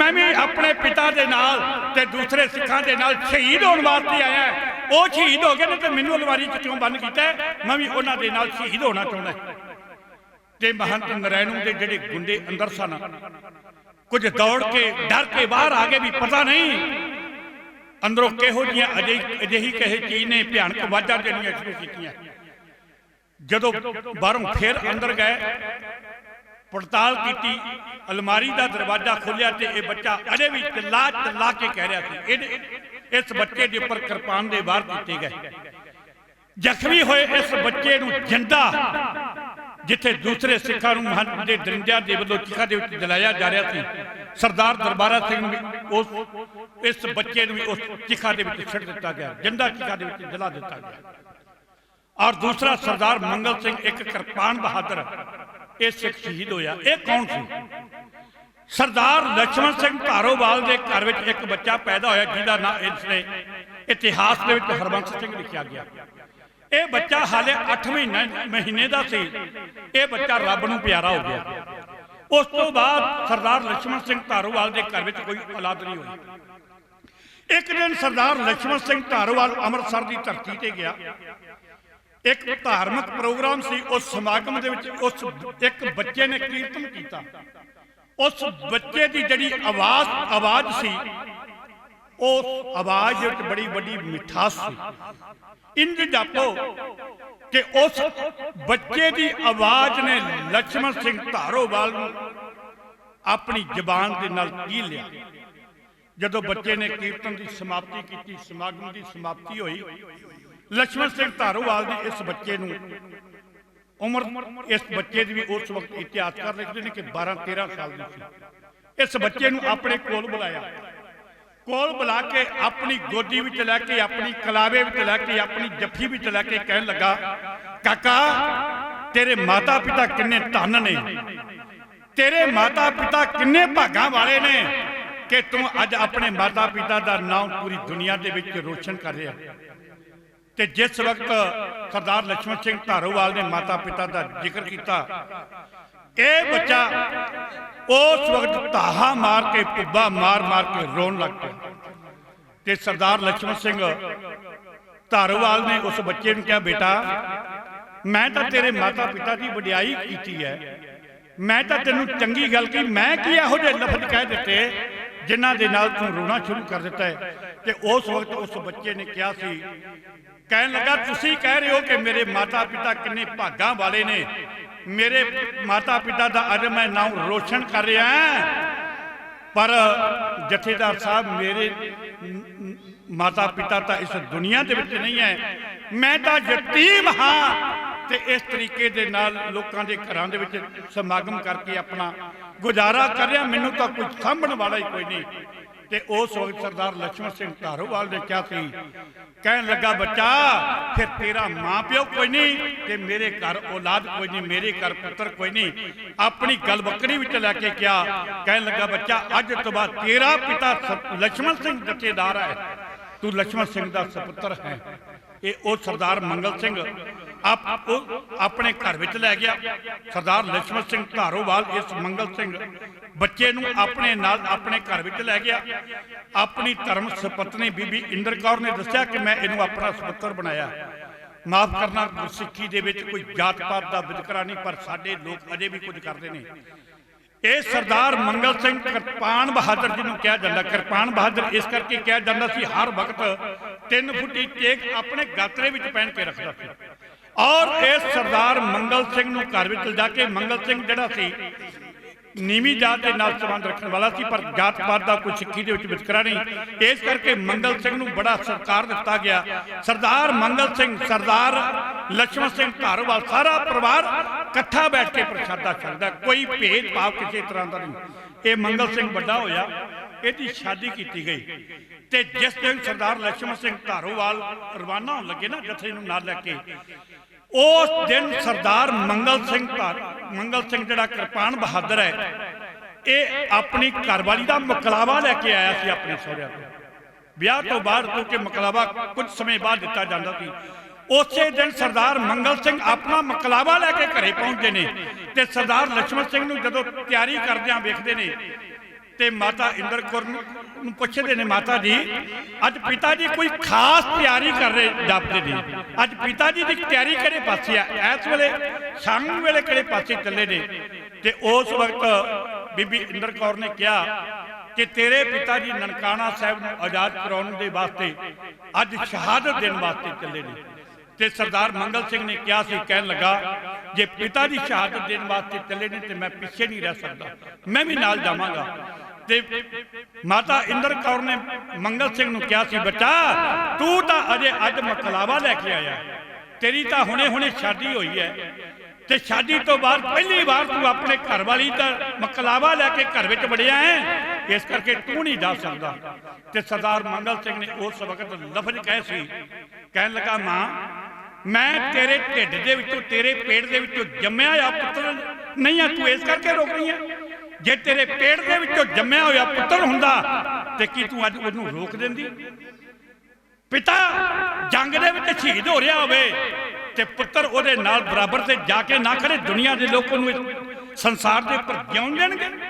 ਮੈਂ ਲੋਕਾਂ ਦੇ ਤਾਨੇ ਨਹੀਂ ਸੁਣਨਾ ਚਾਹੁੰਦਾ। ਆਉਣ ਵਾਲੇ ਸਮੇਂ ਦੇ ਵਿੱਚ ਲੋਕ ਇਹ ਗੱਲ ਕਹਿਣਗੇ, ਜੇ ਸਕਾ ਪੁੱਤਰ ਹੁੰਦਾ ਜ਼ਰੂਰ ਲక్ష్మణ ਸਿੰਘ ਧਾਰੋਵਾਲ ਦੇ ਨਾਲ ਜਾਂਦਾ। ਇਸ ਕਰਕੇ ਮੈਂ ਨਹੀਂ ਰੁਕ ਸਕਦਾ, ਮੈਂ ਜ਼ਰੂਰ ਜਥੇਦਾਰ ਸਾਹਿਬ ਦੇ ਨਾਲ, ਪਿਤਾ ਜੀ ਦੇ ਨਾਲ ਸ਼ਹੀਦ ਹੋਵਾਂਗਾ। ਔਰ ਇਹ ਵੀ ਸ਼ਹੀਦ ਹੋਣ ਵਾਸਤੇ ਉੱਥੇ ਆਪ ਪਹੁੰਚਿਆ। ਔਰ ਇਤਿਹਾਸ ਦੇ ਵਿੱਚ ਇਹਨਾਂ ਦਾ ਉਚੇਚੇ ਤੌਰ ਤੇ ਇਸ ਕਰਕੇ ਜ਼ਿਕਰ ਕੀਤਾ ਜਾਂਦਾ ਹੈ। ਔਰ ਚਿਖਾ ਤਿਆਰ ਕੀਤੀ ਗਈ। ਚਿਖਾ ਤਿਆਰ ਕਰਕੇ ਜਿਵੇਂ ਮੈਂ ਪਹਿਲਾਂ ਦੱਸਿਆ, ਸਭ ਤੋਂ ਪਹਿਲਾਂ 4 ਅੱਧ ਸੜੀਆਂ ਲਾਸ਼ਾਂ ਰੱਖੀਆਂ ਗਈਆਂ, ਫਿਰ 3 ਟੋਕਰੇ ਮਾਸ ਦੇ, 10 ਟੋਕਰੇ ਹੱਡੀਆਂ ਦੇ, ਇੱਕ ਮਾਫ ਕਰਨਾ 3 ਟੋਕਰੇ ਮਾਸ ਦੇ ਰੱਖਣ ਤੋਂ ਬਾਅਦ ਫਿਰ 126 ਖੋਪੜੀਆਂ ਰੱਖੀਆਂ ਗਈਆਂ, ਫਿਰ 10 ਟੋਕਰੇ ਹੱਡੀਆਂ ਦੇ ਰੱਖੇ ਗਏ। ਤੇ ਉੱਥੇ ਇਸ ਦਰਬਾਰਾ ਸਿੰਘ ਦੀ ਮਾਂ ਵੀ ਪਹੁੰਚਦੀ ਹੈ। ਤੇ ਜਿਸ ਵਕਤ ਚਿਖਾ ਤਿਆਰ ਕੀਤੀ ਜਾ ਰਹੀ ਸੀ, ਮੈਂ ਦਰਬਾਰਾ ਸਿੰਘ ਦੀ ਗੱਲ ਕਰਦਾ ਕਰਦਾ ਵਿੱਚੋਂ ਰਹਿ ਗਿਆ। ਤੇ ਇਹਦੇ ਪਿਤਾ ਜਿਹੜੇ ਕੇਰ ਸਿੰਘ ਸ਼ਹੀਦ ਹੋ ਚੁੱਕੇ ਸਨ ਨਾ, ਤੇ ਇਹਦੇ ਪਿਤਾ ਦੇ ਗਿੱਟੇ ਦੇ ਉੱਪਰ ਬਚਪਨ ਦੇ ਵਿੱਚ ਕੋਈ ਗਰਮ ਚੀਜ਼ ਪੈ ਗਈ ਤੇ ਉਸ ਪੈਰ ਦੇ ਉੱਪਰ ਲੱਤ ਸੜੀ ਦਾ ਨਿਸ਼ਾਨ ਸੀ। ਉਹ ਲੱਤ ਸੜੀ ਦੇ ਨਿਸ਼ਾਨ ਤੋਂ ਸਰਦਾਰ ਕੇਰ ਸਿੰਘ ਦੀ ਜਿਹੜੀ ਮਾਤਾ ਸੀ, ਇਹਨੇ ਆਪਣੇ ਪੁੱਤਰ ਦੀ ਲੱਤ ਪਛਾਣ ਲਈ ਕਿ ਇਹ ਮੇਰੇ ਪੁੱਤਰ ਦਾ ਪੈਰ ਹੈ, ਮੇਰੇ ਪੁੱਤਰ ਦੀ ਲੱਤ ਹੈ। ਆਪਣੇ ਪੁੱਤਰ ਦੀ ਲੱਤ ਨੂੰ ਘੁੱਟ ਕੇ ਛਾਤੀ ਦੇ ਨਾਲ ਲਗਾ ਕੇ ਉੱਚੀ ਉੱਚੀ ਉਸ ਵਕਤ ਦਹਾਈ ਦੇ ਰਹੀ ਸੀ, ਵੇ ਸਿੱਖੋ ਮੈਂ ਆਪਣੇ ਪੁੱਤਰ ਦੀ ਲੱਤ ਦਾ ਪਛਾਣ ਲਈ, ਮੈਨੂੰ ਪਤਾ ਲੱਗ ਗਿਆ ਕਿ ਮੇਰਾ ਪੁੱਤਰ ਇਸ ਨਨਕਾਣਾ ਸਾਹਿਬ ਦੀ ਪਵਿੱਤਰ ਧਰਤੀ ਤੇ ਸ਼ਹੀਦ ਹੋ ਚੁੱਕਾ ਹੈ। ਪਰ ਮੇਰੇ ਪੁੱਤਰ ਦੇ ਨਾਲ ਮੇਰਾ 10 ਸਾਲ ਦਾ ਪੋਤਰਾ ਵੀ ਆਇਆ ਸੀ। ਜੇ ਉਹਦੀਆਂ ਛੋਟੀਆਂ ਛੋਟੀਆਂ ਉਂਗਲਾਂ ਦੀਆਂ ਉਹਦੇ ਹੱਥਾਂ ਦੀਆਂ ਉਂਗਲਾਂ ਮਿਲ ਜਾਣ, ਜੇ ਮੇਰੇ ਪੁੱਤਰ ਦਾ 10 ਸਾਲ ਦੇ ਬੱਚੇ ਦਾ ਕਿਤੇ ਤੁਹਾਨੂੰ ਪੈਰ ਮਿਲ ਜਾਵੇ, ਉਹਦਾ ਕੋਈ ਹੱਥ ਮਿਲ ਜਾਵੇ, ਮੈਨੂੰ ਇੱਕ ਵਾਰ ਮੇਰੇ ਪੋਤਰੇ ਦੇ ਹੱਥ ਦੇ ਜਾਂ ਉਂਗਲਾਂ ਦੇ ਦਰਸ਼ਨ ਜ਼ਰੂਰ ਕਰਵਾ ਦੇਣੇ। ਮੈਂ ਸਮਝਾਂਗੀ ਮੈਂ ਭਾਗਾਂ ਵਾਲੀ ਹਾਂ, ਮੇਰਾ ਪੋਤਰਾ ਤੇ ਮੇਰਾ ਪੁੱਤਰ ਅੱਜ ਨਨਕਾਣਾ ਸਾਹਿਬ ਨੂੰ ਆਜ਼ਾਦ ਕਰਾਉਣ ਵਾਸਤੇ ਸ਼ਹਾਦਤ ਦਾ ਜਾਮ ਪੀ ਗਿਆ। ਔਰ ਐਸੀ ਲਸਾਨੀ ਸ਼ਹਾਦਤ ਦਿੱਤੀ। ਜਦੋਂ ਟਿਕਾ ਬਿਲਕੁਲ ਤਿਆਰ ਕੀਤੀ ਗਈ, ਅਰਦਾਸ ਕਰਨ ਤੋਂ ਪਹਿਲਾਂ ਸਰਦਾਰ ਜੋਧ ਸਿੰਘ ਨੇ ਇੱਕ ਜੋਸ਼ ਭਰੀ ਤਕਰੀਰ ਕਰਦਿਆਂ ਉਸ ਵਕਤ ਦੇ ਆਰੀਆ ਸਮਾਜੀ ਲੋਕਾਂ ਨੂੰ ਵੰਗਾਰਦਿਆਂ ਇਹ ਗੱਲ ਕਹੀ ਕਿ ਜਿਹੜੇ ਲੋਕ ਸਾਡੇ ਅਰਦਾਸ ਤੇ ਕਿੰਤੂ ਪਰੰਤੂ ਕਰਦੇ ਨੇ, ਜਿਹੜੇ ਲੋਕ ਸਾਡੀ ਅਰਦਾਸ ਦੇ ਬਾਰੇ ਤਰ੍ਹਾਂ ਤਰ੍ਹਾਂ ਦੇ ਕਬੂਲ ਬੋਲਦੇ ਨੇ, ਜਿਹੜੇ ਕਹਿੰਦੇ ਨੇ ਸਿੱਖ ਕਦੇ ਚਰਖੜੀ ਤੇ ਨਹੀਂ ਚੜ ਸਕਦਾ, ਆਰੇ ਨਾਲ ਤਨ ਨਹੀਂ ਕਰਵਾ ਸਕਦਾ, ਖੋਪਰ ਸਿਰ ਦੇ ਨਾਲੋਂ ਜੁਦਾ ਨਹੀਂ ਕਰਵਾ ਸਕਦਾ, ਮੈਂ ਉਹਨਾਂ ਲੋਕਾਂ ਨੂੰ ਅੱਜ ਦੱਸਣਾ ਚਾਹੁੰਦਾ।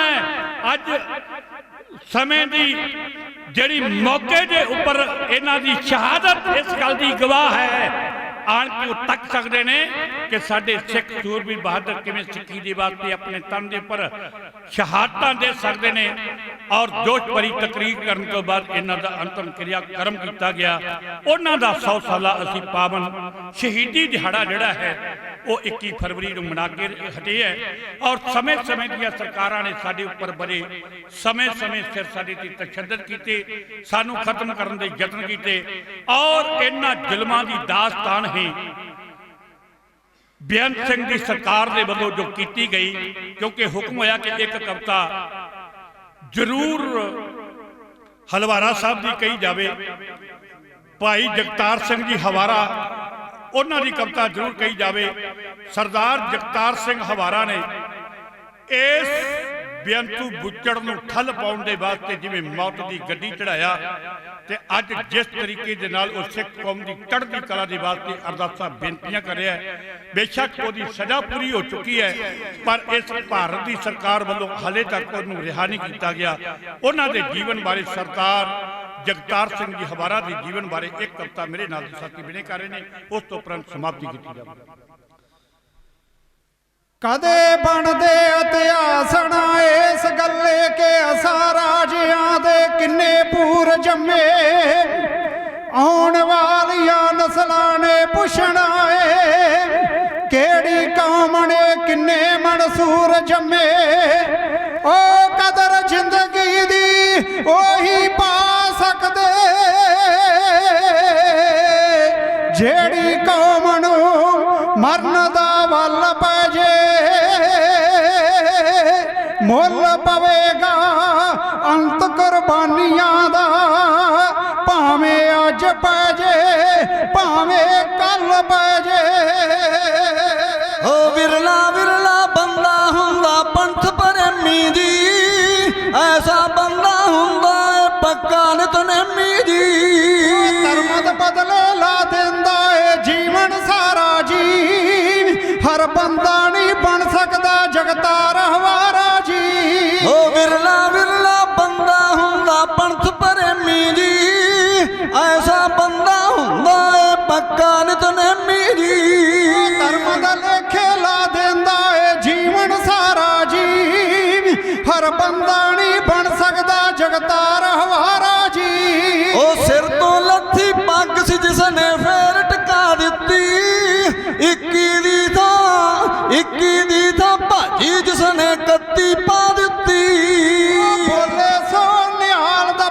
ਛੱਡ ਜਕਾਰਾ ਜੀ ਹਰ ਬੰਦਾ ਨਹੀਂ ਬਣ ਸਕਦਾ ਜਗਤਾਰ ਹਵਾਰਾ ਜੀ ਹੋ ਬੁੱਚੜ ਪਾਪੀ ਸਿੱਖ ਕੌਮ ਦਾ ਕਰਸੀ ਕਾਣ ਰਿਹਾ ਪਰ ਸਾਨੂੰ ਸੀ ਯੋਧਿਆਂ ਉੱਤੇ ਪੂਰਾ ਮਾਣ ਰਿਹਾ ਦੁਨੀਆ ਦੇ ਵਿੱਚ ਚਮਕੇ ਦੁਨੀਆ ਦੇ ਵਿੱਚ ਚਮਕੇ ਤਾਂ ਹੀ ਬਣ ਕੇ ਤਾਰਾ ਜੀ ਹਰ ਬੰਦਾ ਨਹੀਂ ਬਣ ਸਕਦਾ ਜਗਤਾਰ ਹਵਾਰਾ ਜੀ ਉਹ ਚੁਣ ਚੁਣ ਕੇ ਸੀ ਜਿਹੜਾ ਕਰਦਾ ਖਤਮ ਜਵਾਨੀ ਨੂੰ ਵਿੱਚ ਹੰਕਾਰ ਕਰਦਾ ਸੀ ਆਪਣੀ ਮਨਮਾਨੀ ਨੂੰ ਕਰਾਂ ਖਾਤਮ ਸਿੱਖੀ ਦਾ ਸੋਚੇ ਦਿਨ ਸਾਰਾ ਜੀ ਹਰ ਬੰਦਾ ਨਹੀਂ ਬਣ ਸਕਦਾ ਜਗਤਾਰ ਹਵਾਰਾ ਜੀ ਉਹ ਐਸੇ ਜ਼ਾਲਮ ਬੰਦੇ ਨੂੰ ਜਿਸਨੇ ਨੱਥ ਪਾਈ ਸੀ ਉਸ ਪਾਪੀ ਦੀ ਯੋਧਿਆਂ ਨੇ ਜਦ ਅਲਖ ਮਕਾਈ ਸੀ ਸਿਰ ਤੋਂ ਲਾਤਾ ਯੋਧਿਆਂ ਨੇ ਫਿਰ ਕਰਜ਼ਾ ਸਾਰਾ ਜੀ